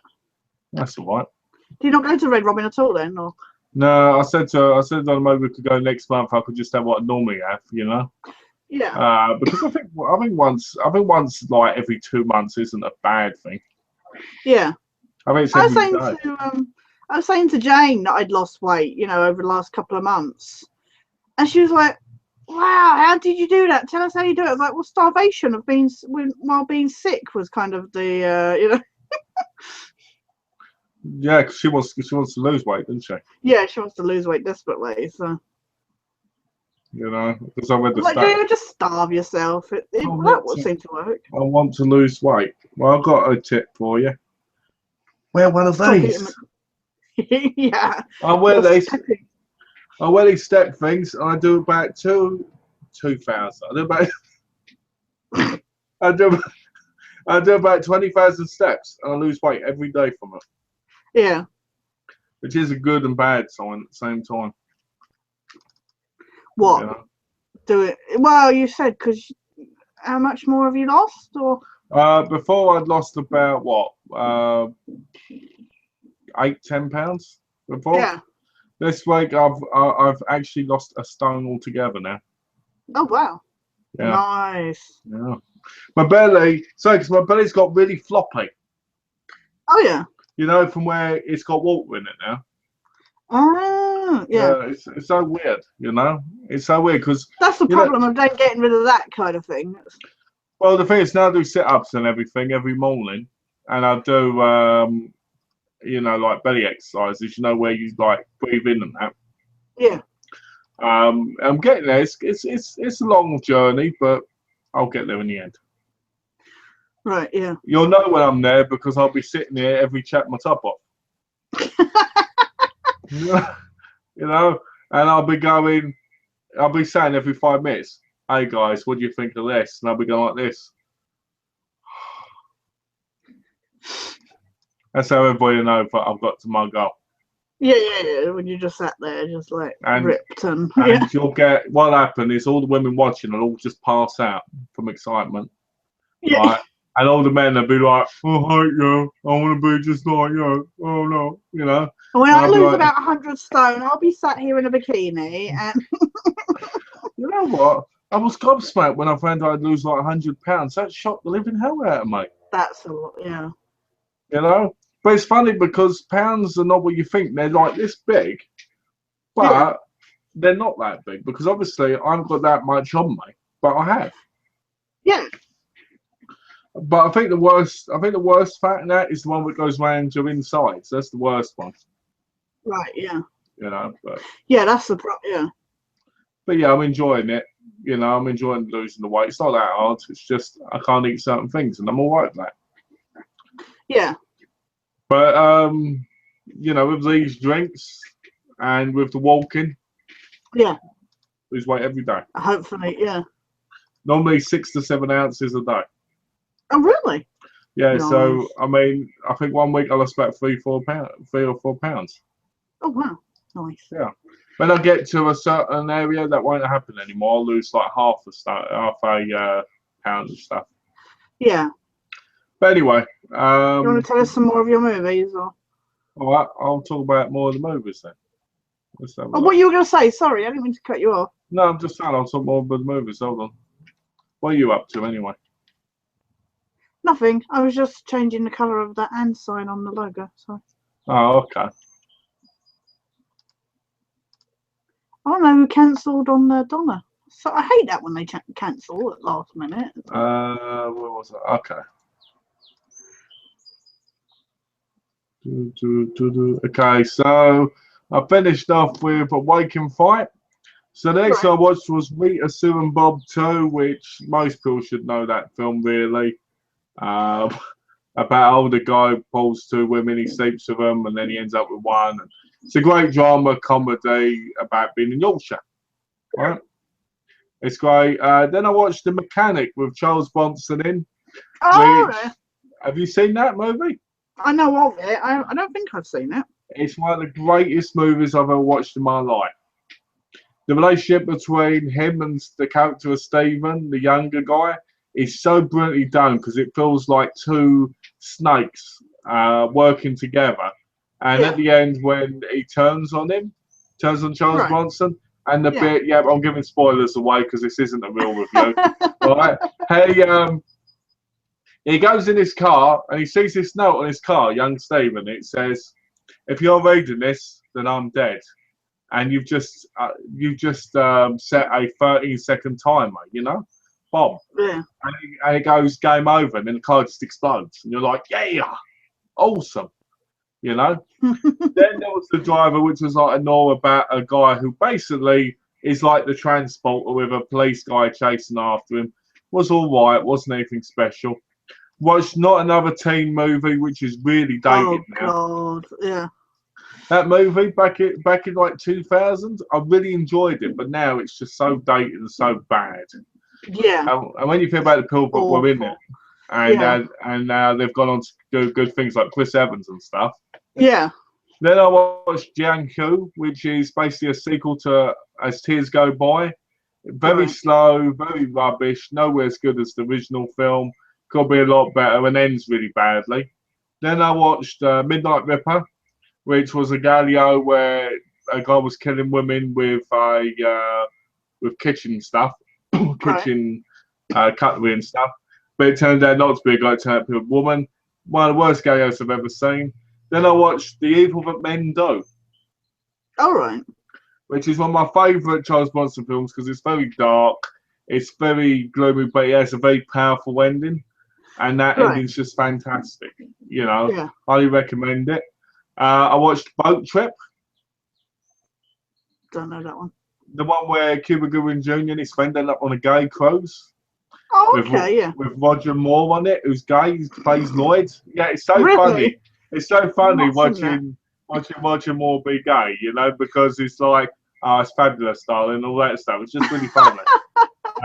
That film. I can totally imagine him playing a gay guy. That film again is one of my favourite comedies of that year when it came out. Yeah. Then I watched The Parole Officer with Steve Coogan. Oh, Steve Coogan, yeah. And I really do like that film, and I think it's fun. But again, I think it's your typical British film. Where I heard it's really bad. Where it's great, but at the same time, it's really bad. Yeah. Then I watched Christmas Rush, aka Breakaway, which starred Dean Cain and Eric Roberts. It's basically in a shopping mall and basically stopping Eric Roberts from leaving with money. Oh, right. And last but not least, I watched San Quentin, which starred Pat O'Brien and Humphrey Bogart. And Pat O'Brien's character, who's like the warden of the prison, wants to help Kennedy, played by Humphrey Bogart, become a better person. Ah.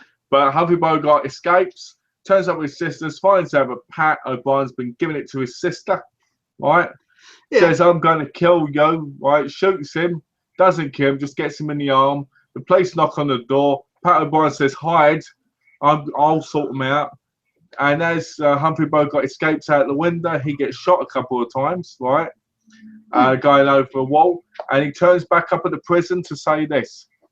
Tell, the warden, Pat O'Brien, he's a swell guy. And that's how he ends. He left the have a nice day note. That's what it is. Yeah, that's what happened. When he told the police and said, tell him he's a swell guy, I was like, what? Yeah. It's only 70 minutes long, and this is it right here because I watched it earlier. So that is. Ah, nice. Yeah. Let's see, what's this? Oh, We well, have got some comments. questions. We have I missed the questions very from Big beginning. John. I missed the very beginning of the chat. Did you guys use the logo? That was John. No, we didn't, because I didn't get the and sign changed in time. That movie killed Cuba Gooding Jr.'s career. I don't know why. It was a brilliant thing. Where he was singing, you know, I'm coming out. I want the world to know. I thought it was brilliant. To be honest, I thought it was one of his better movies. That and Boys Cuba Gooding Jr. Yeah. You know? I liked him in Men of Honor. Yeah, that's a brilliant film. That's a very powerful film. Very underrated film. A lot of people don't even know of it. So it's a fantastic film. Him and Robert De Niro. Ooh. Yeah. You know, great chemistry. Really nailed that role. Yeah. I like Boat Trip. Really funny. That's Alex. Yeah, it is really funny. It's brilliant. I don't know why people don't, to be honest. Yeah. And oh look, we've got a guest. We've got James. He popped in. Yeah. Hiya, Malcolm and Tash. How are you both? Hi, James. Doing good. Doing real good. We didn't really answer about the Army of Two thing, did we? Because we said about the the network problems. We didn't get we didn't really answer the question. I think because we've answered it. We tried, didn't we? Yeah. But your disc didn't work. That was it on the second one. No, that's not it at all. And, you had to. You're the blaming first one, my the servers were down. No, it's the servers were down on the internet on both of them because yours didn't work either. No, because remember you said there was a scratch on your disc. Yes. Yeah. Okay. There was a scratch on the second disc. one. Oh, I said was the second disc then it didn't work. All right. It blamed me. But the first one, the servers were down. Yeah. The first one, the servers were down. The second one, some reason my disc won't work, even though it would work on normal gameplay. Yeah. It was bizarre. It would get so far and then your game just would not load or something. So. No, which I thought was really weird. Stupid. Yeah. Well, I figured it out before you and was trying to tell you. What out? But But the Army of Two internet wasn't working. No, Alan Mr. McGowan. I think there's a bit of a delay. No, we know you got it. Sorry, Donna. We weren't saying you didn't get it. We were just it's because you were posted. It's because we don't always see comments until after the fact, and then obviously you were posting while we were still sat there going, they don't always come up on time. That's the problem. There might be a delay as well on each, like if you're not, like catching it on time. I don't know if you're. Don't know if you didn't get. I sent you a message just saying thanks for finding out for us. Yeah. Just in case. If you're watching it a bit behind us, then yeah. Yeah, just in case you obviously didn't hear us, because there might be problems for some reason on the end. Yeah. No, thank you, Donna. Yeah, thanks for figuring it out. Big John says, remember the movie Bloodbath at the House of Death starring Kenny Everett? Well, do you, Tash? Kenny Everett. I'm trying to think. I don't think I know that one.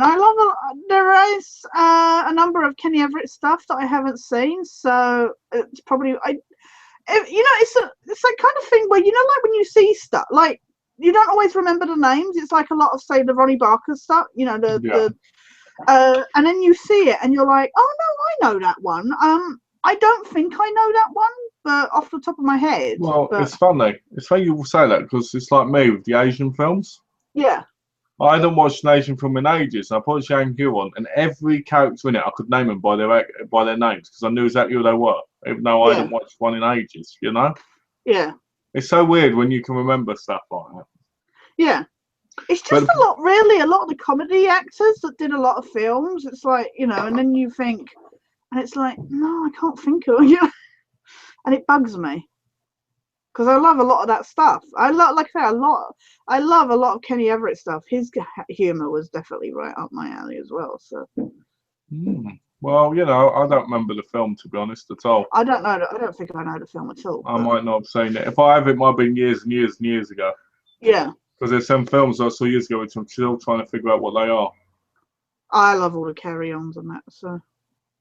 Carry-on's brilliant. What's your favourite carry-on film then? I can't say I've got a favourite. I think I grew up with the ones that I would see, regularly, like, because my parents had them on VHS, so stuff like Carry On Behind and that. I like Carry On Camping, that's a bit classic. I can't think of my favourite, but I know you said your favourite is. I always say, as long as it's got Sid James, Hattie Jakes, Joan Sim, Kenneth Williamson, and that, it's a classic. Well, I the one where they go. Is it Carry On Abroad? yeah. When they go and bloody Kenneth Connor's there, and the whole place hasn't even been finished yet. I love that one. My favourite for Carry On Screaming. Yeah. Carry On Spying, and Carry On Cowboy. Yeah. They're my three favourites. Oh, Carry On Cowboy is excellent. Yeah. I like it where he goes, "Hey, Rumpo!" and every single one of his men ends up falling over. It's Kenneth Williams as well doing that awful like southern accent, like wow, yes, and he's got that stuff. That is bad, I tell you. When it's funny when you watch these things, you see how bad they. Oh, hello, we've got a couple of comments here. I've just finished the garlic diet. I've lost 6 friends. Are you getting the Uncharted collection on the PS4? I bought that up earlier, usually, so probably. I think I would. I think we would, wouldn't we? Yeah. So yeah, definitely. I'm probably going to get that. And you're going to get it, yeah? Yeah, probably. Yeah. So probably both getting that. But the thing that annoys me is I'd rather nothing else, I will definitely be getting Uncharted 4 when it's out. So the thing is, I wish I wouldn't do this. I don't want these collections on the PS4. No. I want new games on the PS4. I'm getting tired of buying PS3 games and find out they're getting remastered for the PS4. It cracks me up that I was saying that I was wanting to get the Walking Dead season, the seasons on disc as opposed to because I've played the downloaded episodes on Xbox. It cracks me up that the PS4 versions are cheaper than the PS3 versions. That's bonkers, isn't it? John says, "Is Orgy and Bess funny from Carry On?"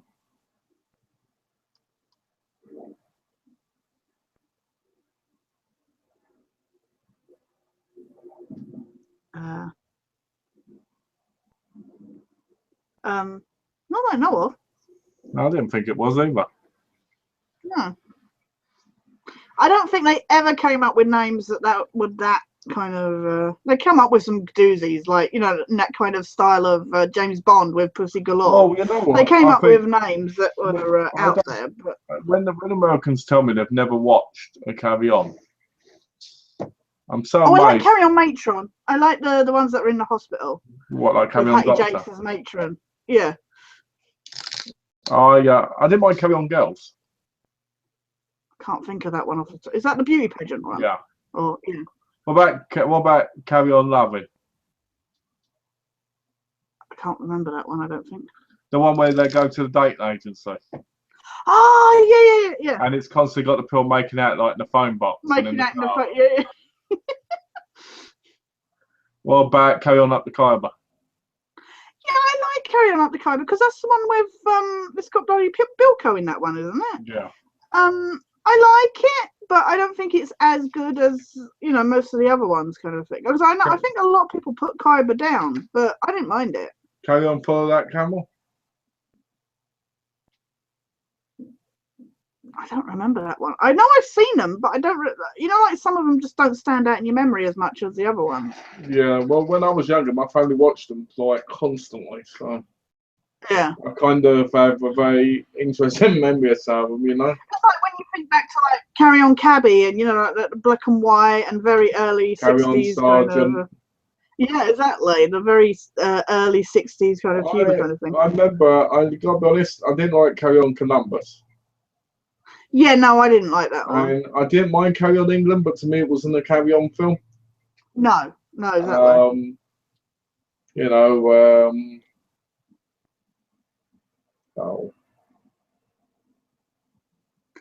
I like the original ones, just like, yeah. Keep trying to think of some. Carry On Spying is a great one. Yeah. I'm half man, half woman. I love that. You know, that was before its time as well. Back then, people would never say things like that. That's what made it so good. No. You know? Well, that's what I loved. You know, like say like what was it? What's his name? You know, you had Kenneth Williams and the other one. I can't think of his name. Not Autry, but isn't it Charles Autry or something like that? You know, camping it up completely. But I loved Sid James in Bless This House as well. Yeah. That was my sitcom back when I was a kid. That was a great show. Yeah. And the movie as well. I always liked Bless This House and Man About the House. Yeah, I like Man About the House. But I didn't like the and Home to Robin's Roost. Nest so much. And Home to Roost. I always like those shows. Yeah. But you can only get them for network, can't you? Network DVD. Oh, really? And depending on where you buy them, they're quite expensive. I love Please Sir. The movie of that is hilarious. I thought about buying the whole Heartbeat collection. Oh, yeah. Because somebody's got an eBay. Yeah. I said about buying the really? whole lot of it. Is it a bootleg or no, like it's original. complete? Network released it. It's original. Oh, right. Like, yeah. I was thinking about getting them, and then I was like, but did I really like Heartbeat? The only thing I liked about it was almost the songs. Yeah, yeah. I didn't mind Nick Berry. I thought Nick Berry's years were great. But yeah, I like the Nick Berry years, but beyond that, yeah. I never get when he left to become a Mountie. No. I love Due South though. I know that's not the same as Heartbeat, but I'm just saying it just. I like Due South, but I've never been a big fan of it. No, I'm not like a die-hard fan of it, but I did enjoy it. But yeah, after Nick Berry, it kind of went downhill, and that was after season 7. Yeah. But you can buy the Royal on DVD and all. I never watched the Royal. It's basically like their version of Casualty, except back in the 60s. And back in the 60s, yeah. I never watched the one with Pam Ferris in the Time and was it Rosemary and Thyme? Oh, Rosemary and Thyme. Yeah. You didn't like it? I never watched it. I remember watching it with my nan, and it was all right, but I don't like. You know, nobody beats Miss Marple. You know what I mean? You know, when it comes to that nobody beats Columbo. I'm sorry. No, Columbo is the most boringest character in the world. I'm going to follow this person for the whole episode. Yeah, I'm going to be a creepy old homeless guy. And then it turns out to be this person who's killed everybody. I loved Columbo. Columbo is so predictable. Well, yeah, my mum, she would sit there and she'd be like, I know who the killer is. And she'd say, and it's like, yeah, but it's because it's predictable. The one that always cracked me up was Murder, She Wrote. It was just this idea of this nosy I mean, they've done it now with better effects, kind of in a way with Castle.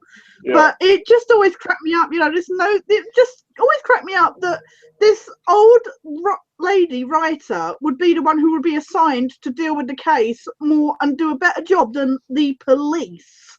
Yeah, and she'd always know these people. Everybody would know her. Yeah, I know. Everybody would be connected. She knew everybody. Well, do you remember the cat burglar who she used to be very friendly with?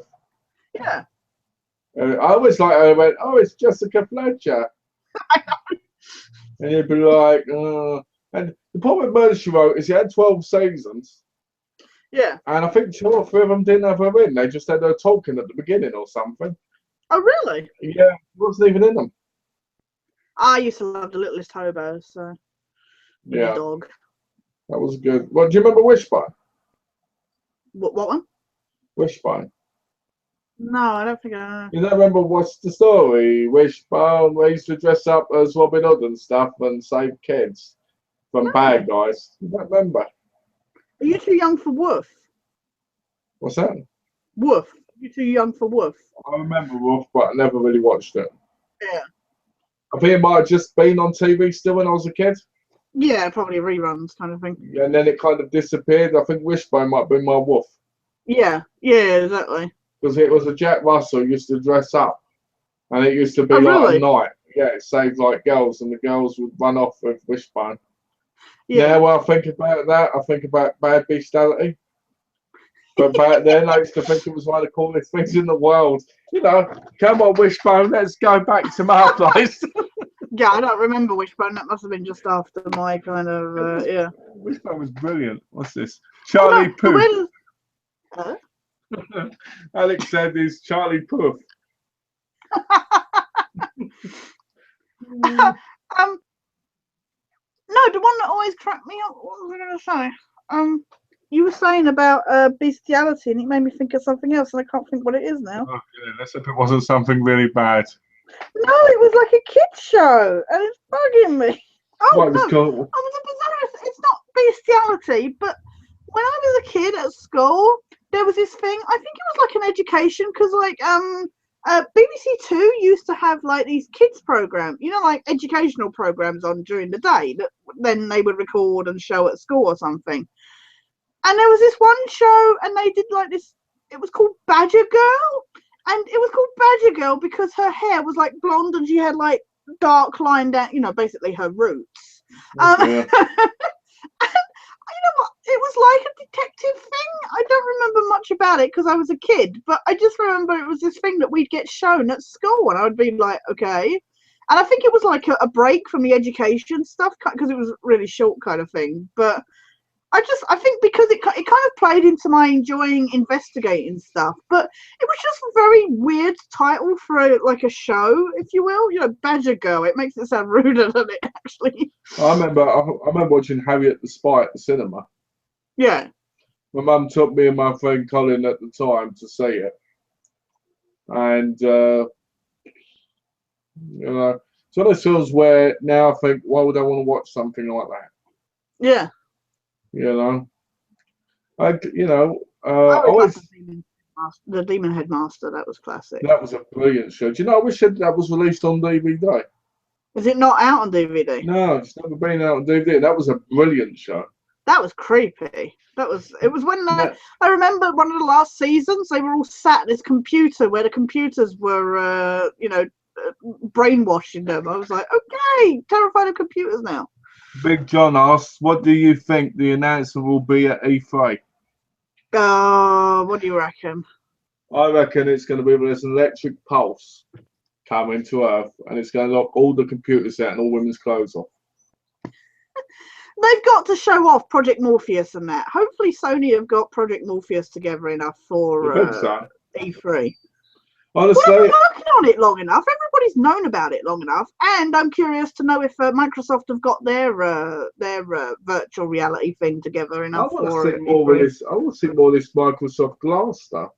You know, where you can touch the thing and bring it up. Like. That's what it's like, the Xbox version, isn't it? And they're saying you could do like these holograms, essentially, isn't it? It's like that's what I'm curious to know if that'll be at E3. People, and they can direct you how to do certain things. Yeah. I think we should focus on technology. I think we need to focus on lives. Yeah, I think the uprising, the technologically I think uprising. I think what they need to do is they need to make a metal heart, right? And they need to make a metal brain so that we can live forever on Earth. I wouldn't want to live forever. What, even if you didn't get old and wrinkly and everything? Get boring after a while, I guess. You think so? I don't know. If I would say the age I am now, I don't know. I don't think I'd find it boring. I think you'd end up missing a lot of people. Yeah, that's the thing. It's the kind of thing, watching everybody else die around you, kind of thing. You'd be like Conor McLeod, I never forget in Highlander 1, Heather, don't call me Heather. I'm going to miss you, Heather. I don't forget that. Or the guy in the Green Mile, where he's like, his wife and that dies and that. Yeah. Well, when they, because she died of old age, didn't she, in Highlander? Yeah. So I always thought that was quite funny. Yeah. Considering my mum's name was Heather, I used to shout out, Heather, Heather, don't call me by my name. Heather, don't die on me, Heather. Nice one, Alex. Sorry. What's that? No, I wasn't trying to cut you off. I thought you'd read it afterwards. Sorry. But Nancy will be that 3D is shit and they were wrong. It'd be about bloody time, wouldn't it? You know what? I think, to be honest, I think what they should announce is the PlayStation 6, right? Because like Yeah. Windows, they're going to skip over number 5. Right? Yeah. And then what they're going to do is it's going to be something you install in your head. Right? And you can play video games through daydreaming. It is. It's going to be that your mind is the controller kind of thing, you know. John said, Tash, please watch this later. Yeah, Theme it's to- the title and credits for Badger Girl. I remember Look and Read. That was my that was our education back in the day. Seriously, the one that will always stand out in my memory was I'm pretty sure Look and Read did it. They did this thing where, you know, like they would draw the letters and that for you to learn how to write them, and they would do Magic E, and they kept going on about Magic E, and it always made it sound like you were actually on like E, like ecstasy. It was just like Do you remember Skipper, Biff, and Kip? The magical key. the names sound familiar. They used to be in the books in school. They used to be in thin paper books. And Oh, they made right. a TV series. Biff, Kip, and Skip, I think it was. I might know it. I used to read them all the time when I was a kid. Books we had when I was a kid were Roger Red Hat, Johnny and Jennifer Yellow Hat, Billy Blue Hat, and Yellow, pink hat, it's the most. polka dotted They hat. had all their names went with like the colour. I don't know why all these people in this town were wearing fucking hats, but seriously. You mean a bit like Mr. You mean like the Mr. and Mrs. series? So they're all different colour. Yeah, exactly. They were wearing all these different, and then it was the fact. Can you imagine if your name was Roger and you were like, "I'm sorry, I don't like red. I want to wear a yellow hat instead." A yellow hat, eh? Would you Malcolm Maroon hat? Well, my dream in life is to get really fit and wear pink. you know it. My dream is to visit England, wear pink, and run down the road talking very friendly to my stepdad in pink. To go like, "Come on, let's go shopping." Or people walk by and stuff like that. "Oh, you're such a bad boy, Kevin." You know, all that stuff. I think that'd be funny. Dear. I ain't got nothing against people who wear pink, you know, man. I think it's just being comfortable with who you are. I bet there's not going to be any really big announcements at E3, to be There honest. is. I know exactly what it's going to be. It's going to be a new Assassin's Creed, and it's going to be called Assassin's Creed El Shitio. Yeah. And it's going to be set in Spain. Assassin's Creed, eventually we promise we'll get it right. To be honest with you, I don't know why people still want Assassin's Creed. It's been the same game for the last 4 years. Yeah, different character, same game. It's just like... I want to stick with one character like we did with Enzio for a while. It's annoying because most of the decent stuff we know is coming has already been announced. So I am curious to find out what's going to be announced at E3. Alien Isolation 2. Yeah, but everybody knows that's coming already. Alright. What about... Last of Us 2 as well. I want to know when Last of Us 2 is coming out. hopefully not. All I ever hear is people go on about how great that game is. Maybe a trailer. I wonder if a trailer of that will be ready for E3. People go on about how great that is, and it is a great game, but it's nowhere as good as it could have been. I don't think it should have a sequel. And the ending was the most awful thing I've ever seen in a game. Yeah, I want to be wish when did you lie to me, Joe? And he went, no, and then it showed him shutting the door behind him with him going like this.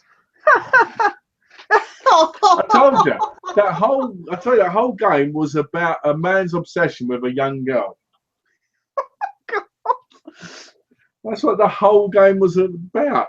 You play as Joel, you can't let go of her, and you don't want her getting butchered, so you want to get her to yourself and take her to your home. You know, it's one of those games which has a really bad meaning behind it. I don't know why people like it so much. I bet Nintendo will announce another console or something. What do you want to bet? Nintendo are announcing that they're giving up because they're terrible at making consoles. Yeah.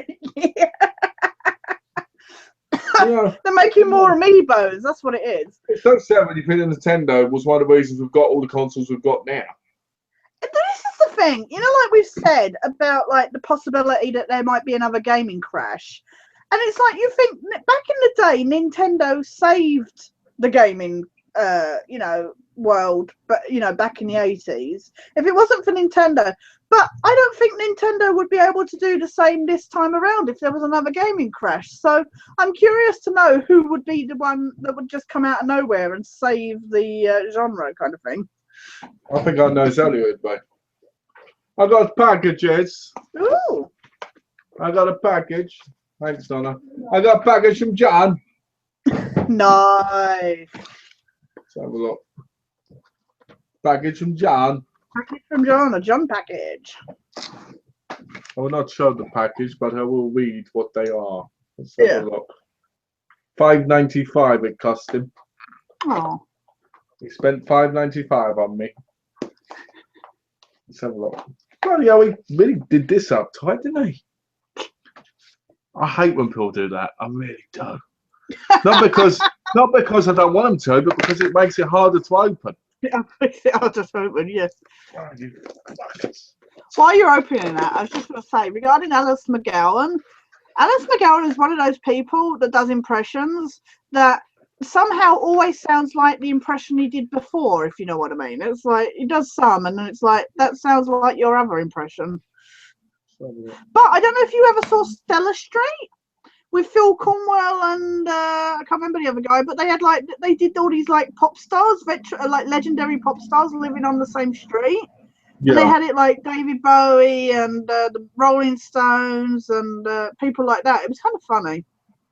I wish they'd show that again because that was hilarious.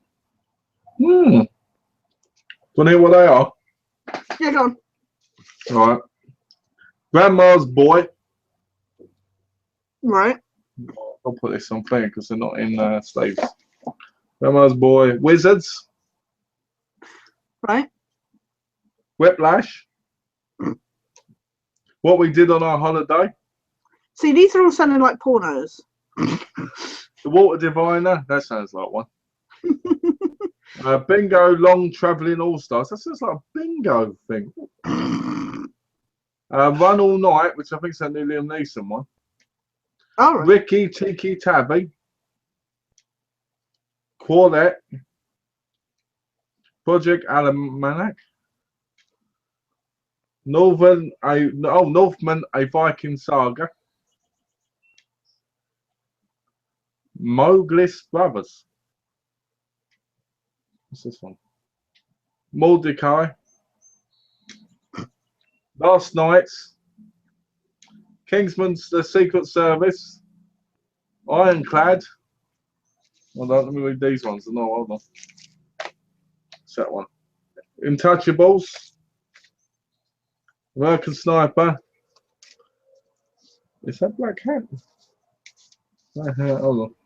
What's this one? Centurion. Chappie. You got it for free. I had to pay for it. Ex Machina. Fast 7. Get Hard. I'm getting hard over these, John. Home. What's this one? Homeroom. All right. So I had a lot to watch. So did you guys ever see Simon in the Land of Chalk Drawings when you were a kid? I've never even heard of that.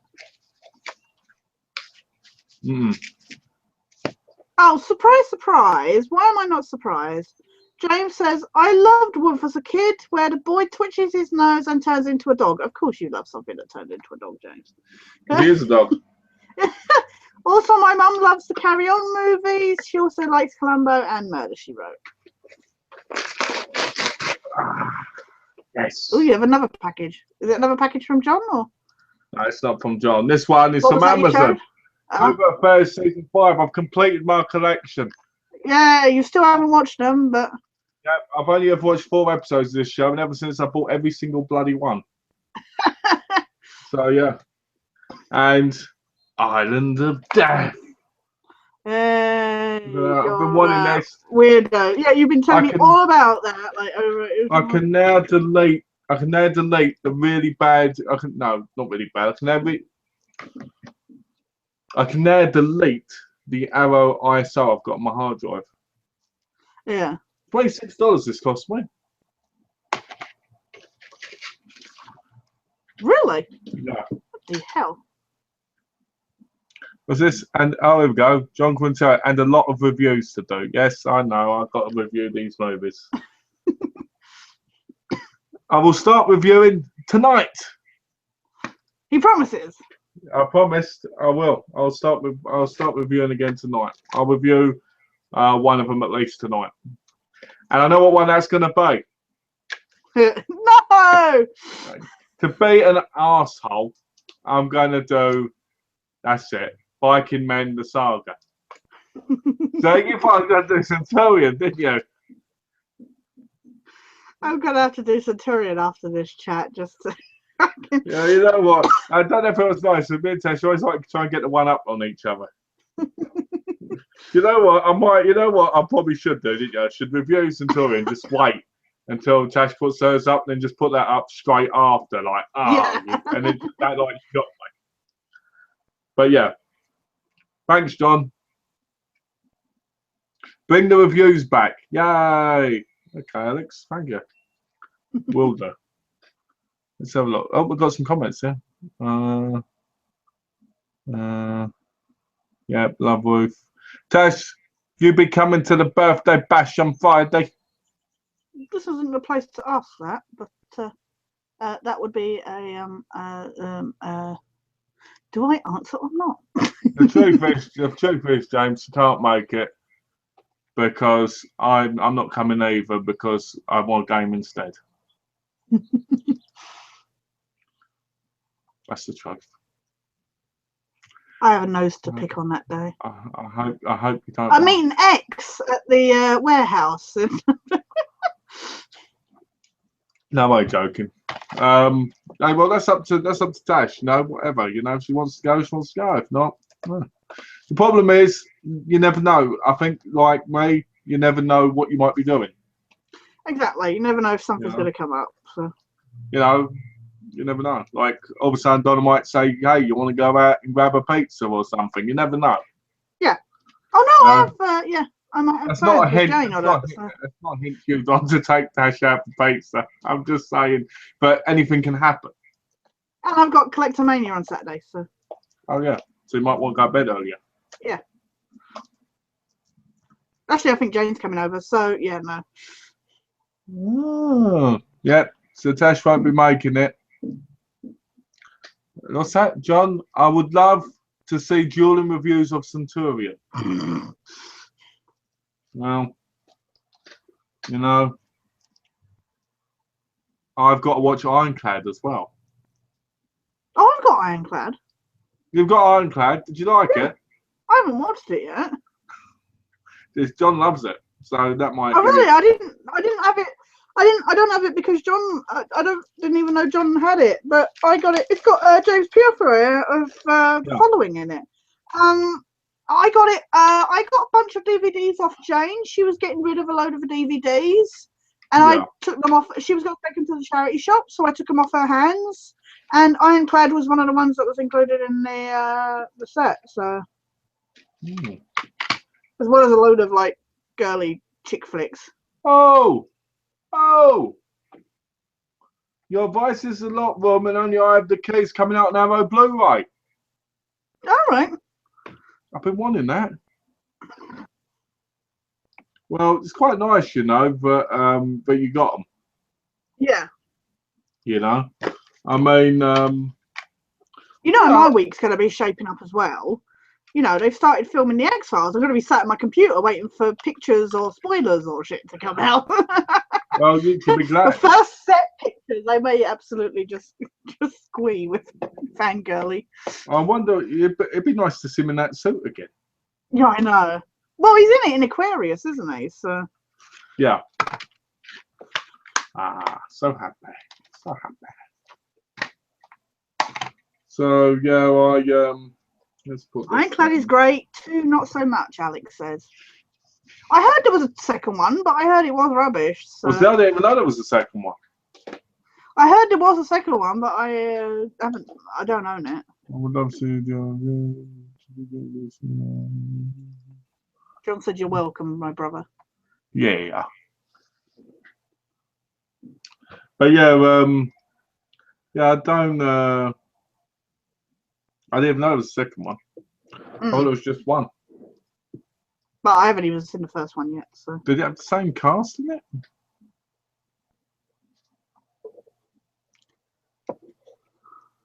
I don't know. You haven't caught up with the following yet, have you? No, I'm waiting for season 3 to be released. Ah, is it not out yet? No, it's not yet. That was the thing when I was waiting for The Walking Dead. I was just like, bloody hell, that's ages away. Let's have a look. Let's have a look, see when it's going to be released, if it has a date yet. Because I don't see a point in watching it if I know it's coming out eventually soon. Yeah. Let's say January. Oh no, that's not. No, it hasn't been given a release date yet. Oh, that's nice. On Blu-ray, so it might never be coming out on Blu-ray. Yeah, or maybe DVD. digital download only. I really hate when they do that. You know that. I would get a Cannibal Ferox Blu-ray. Yeah. I just don't want to get it yet, you know? Yeah. Let's see what else. I need to get Taken Pelham 1, 2, 3, you know, the original. Yeah.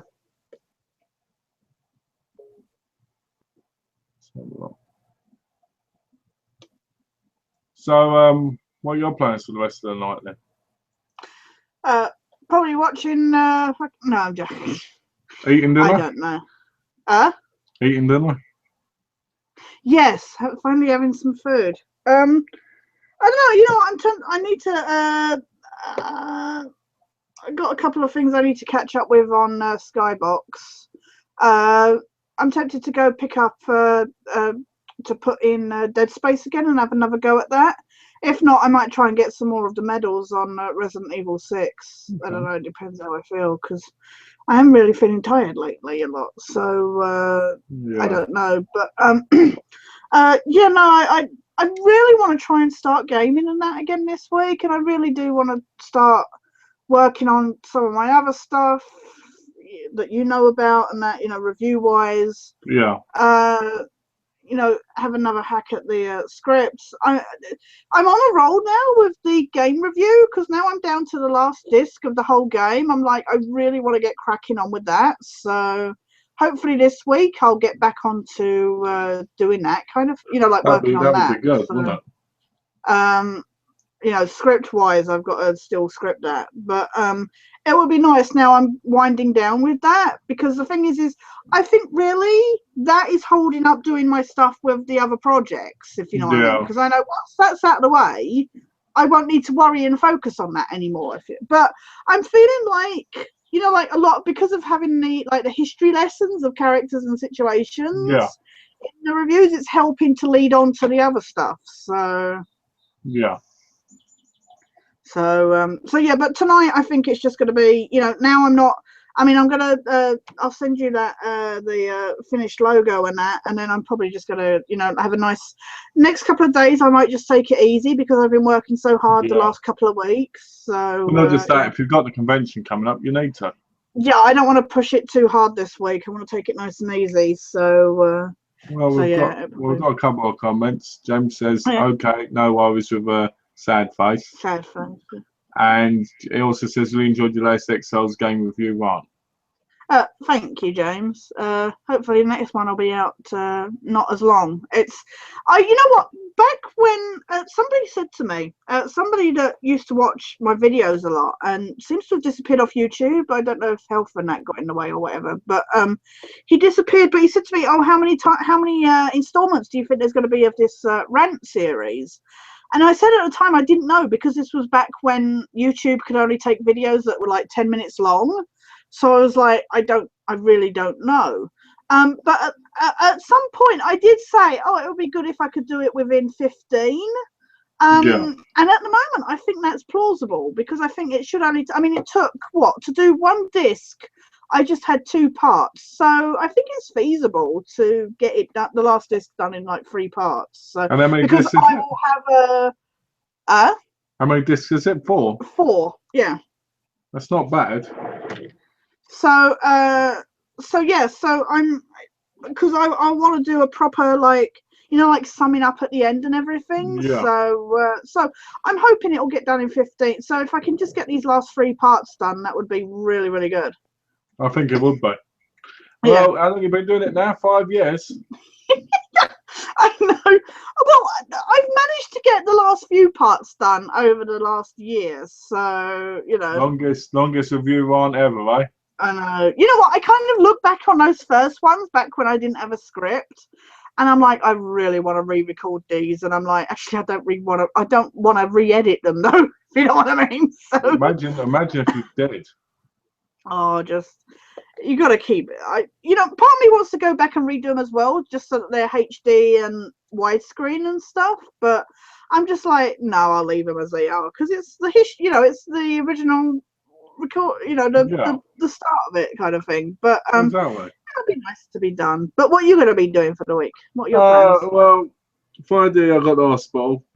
All right. So probably won't be in the birthday bash either. Yeah. If I would be like for half an hour. Just answering that question. Yeah. The rest of the week I'm probably gonna be watching the movies John sent me. All right. Yeah. I'll probably try and review a few of them this week. And I'm probably gonna. What am I doing? I'm gonna see X to trade some stuff in. Oh yeah. And then what I'm gonna do is I'm gonna look at some movies and you get rid of stuff that you just don't like, or just stuff I don't need anymore. Like stuff I just didn't enjoy movie wise. Yeah. Like let's say like this piece of shit right here. Hold on. Yeah.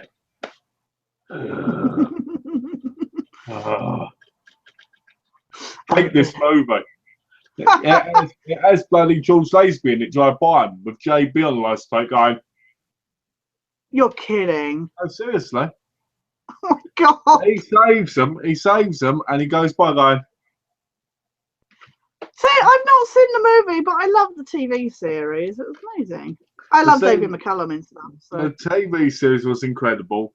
The little movies that went along with the TV series were great. Yeah. But this was terrible. The main villain in it isn't scary. It's more like it's trying to be 2 old codgers doing James Bond than it is Man from Uncle. And when you have like George Lazenby drive by and they go, oh, it's an old friend of ours, and then go, and then you see on the license plate JB, you're like, that's so cheap. Donna said most of those movies that John from John are not even in the cinema here. It was very true. Oh, well, that's good then, isn't it? Because that means I don't watch them before everybody else because I got the hookup. That's funny though, because they've been advertising American Sniper on the Sky Store for Sky Movies lately. So I've heard that's supposed to be really, really, really good. Yeah. So it'd be nice. Sorry, I didn't mean to cut you off. I was just because you were saying about that, it made me think of what. No, it's all good, So I'm gonna be watching movies. Probably Hospital Friday, watching movies. Go and see X on Wednesday. Wednesday morning, I'm going before the chat, obviously.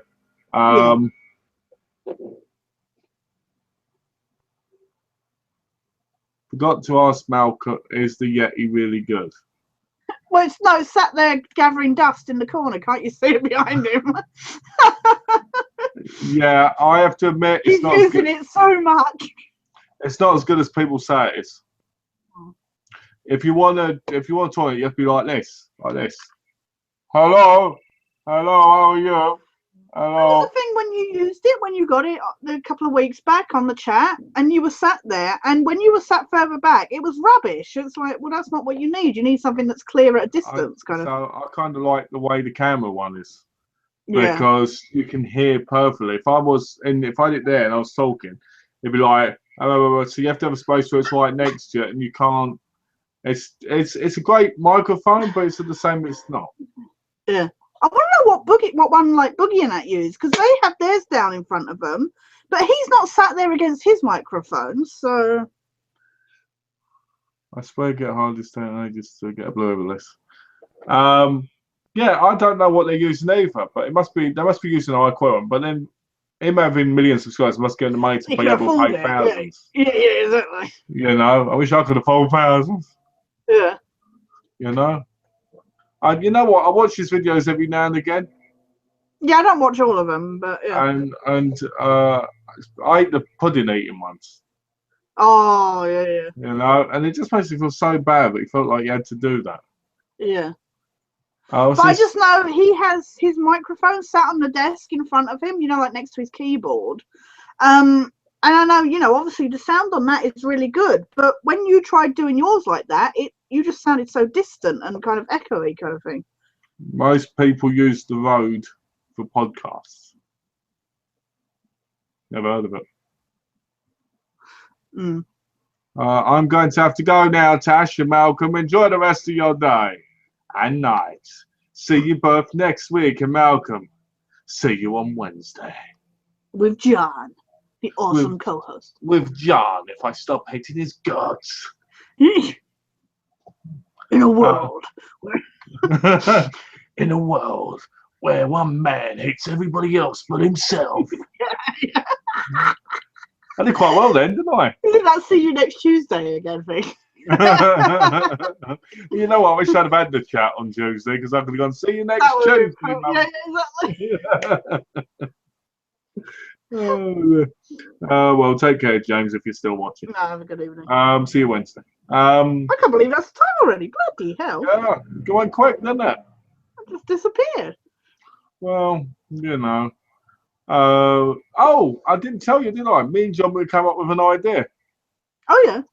Well, I mentioned it to John, and he said, yeah, that's a good idea.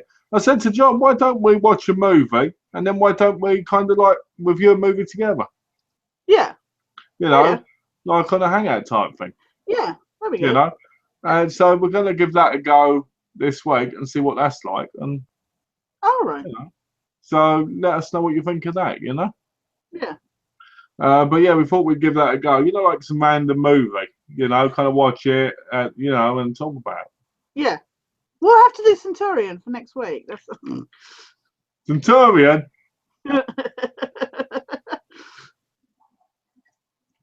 Well, you got to watch Centurion.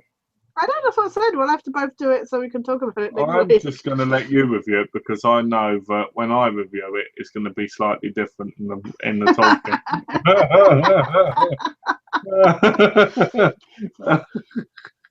I'm going to go like this. Until we start doing co-op reviews of stuff, it'll just be like, no, you're completely wrong. No, you're completely wrong. Oh, you're an idiot. Yeah. F you. Yeah. This game is amazing. Since when? Well, you know, I said we did it and it was like a 10-15 minute thing about what we thought of the movie, and that'd be great, wouldn't it? Yeah, no. So it'd be interesting because I think it'd be good because two different cultures across two different, you know, and that has different views of different movies. The different histories with it as well and stuff. Yeah, so yeah. Definitely. Like a Viking movie, John might think it's the best in the world. I might think it's slightly good, but not as good as it could have been for various reasons. Yeah, exactly. Yeah. So, well, you know, I normally ask Pro if we've got any other questions to ask now, but it's gone that time. It has. Just checking YouTube quickly, see if there's no one we're missing out, which we haven't. Because Big John and Husey were there. Let's have a look quickly. We have 1 like and 2 dislikes. 1 like and 2 dislikes. Well, that was better than last time. I wonder why we get so many. I wonder why we get so many dislikes. Yeah. No, by the looks of it, nothing new. Well, we've got 2 likes and 2 dislikes now. Oh, fine. Thank you, whoever liked it in the time that we said that. Well, thank you. Well, thanks for watching, everybody. Yeah. No, thank you everybody for watching and for all the comments and questions and you know, somebody helping us out went with the thank you Donna, because that was really bugging us, the Alice McGowan thing. And everybody else, thank you for all your comments and looking forward to next week. Well, John said John said, thanks, guys. Been enjoyable chat. Oh, that one was Alex. Sorry. Alex. And John said, it was good chat as always. Enjoy Boyle. All right. Well, thanks for being here, Alex. I hope you Yeah, enjoy. no, thanks for glad you. Thanks for being here, Alex. Always love seeing you here and seeing your comments and questions and stuff. So. All right. Well, would you like to go first? No, literally everything I've said. Thanks everybody for being here. Great chat as always. With a good collection of different things again talked about. So had a really good time and really enjoyed seeing everybody's comments on that. So hope everybody has a good week and hopefully if I'm not comatose on Monday, I'm looking forward to next week. You might be. It might be all like this. If you well, are... the funniest thing is, you know, like after my X-Files game review, I am actually meeting X this weekend. So that's crazy, isn't it? you make a stiletto thing and shove it in. Are you going to mention it? No. I'm going to go on his fan page and send him the link to the video. So when he sees you, he goes, oh, it's her. Yeah. Anyway, no, sorry. Anyway, well, thanks guys, again to everyone. I'd like to thank everybody for watching. It was great seeing Big John again. Yeah, Miss Big John. We haven't seen him in ages. And usually, he always seems to ask one question. If he's still watching, Yeah. ask some more, please, because you do like what we talk about. Appreciate if you did. And I thank I want to know what he thinks the E3 announcement's going to be. Yeah, it'd be nice if it said, wouldn't it? Like, I think the E3 announcement's going to be a virtual willy pump. I thank Donna for coming because it's always good to see Donna. And I thank Alex. With Roger and Stacey as well, sorry. Oh, and Roger and Stacey, sorry. Yeah. Hello, Stacey. Hello, Roger. And I'm glad to see you guys again as well. Yeah. Through, my mind. Like the yeah. I can look like this. Watch. This is how I see you all. That's going to be the new picture of Minnie Milk. Oh, dear. Make me look like Yuri Geller now. Yeah, exactly. Anyway, sorry, I cut you off. I'd like to thank Alex and John for being here, and I'd like to thank everybody for watching. It was a great chat as always. Great load of comments, great interesting topics. I won't apologise for you guys make the chat because with your questions it makes us be able to talk about things we may never even think about. So I'd like to thank you all for contributing to us and the chat. So as always, guys, thanks from me and the sketchy one, my partner in crime. Why did you go like this? Why did you go like this? You just went like this, didn't you?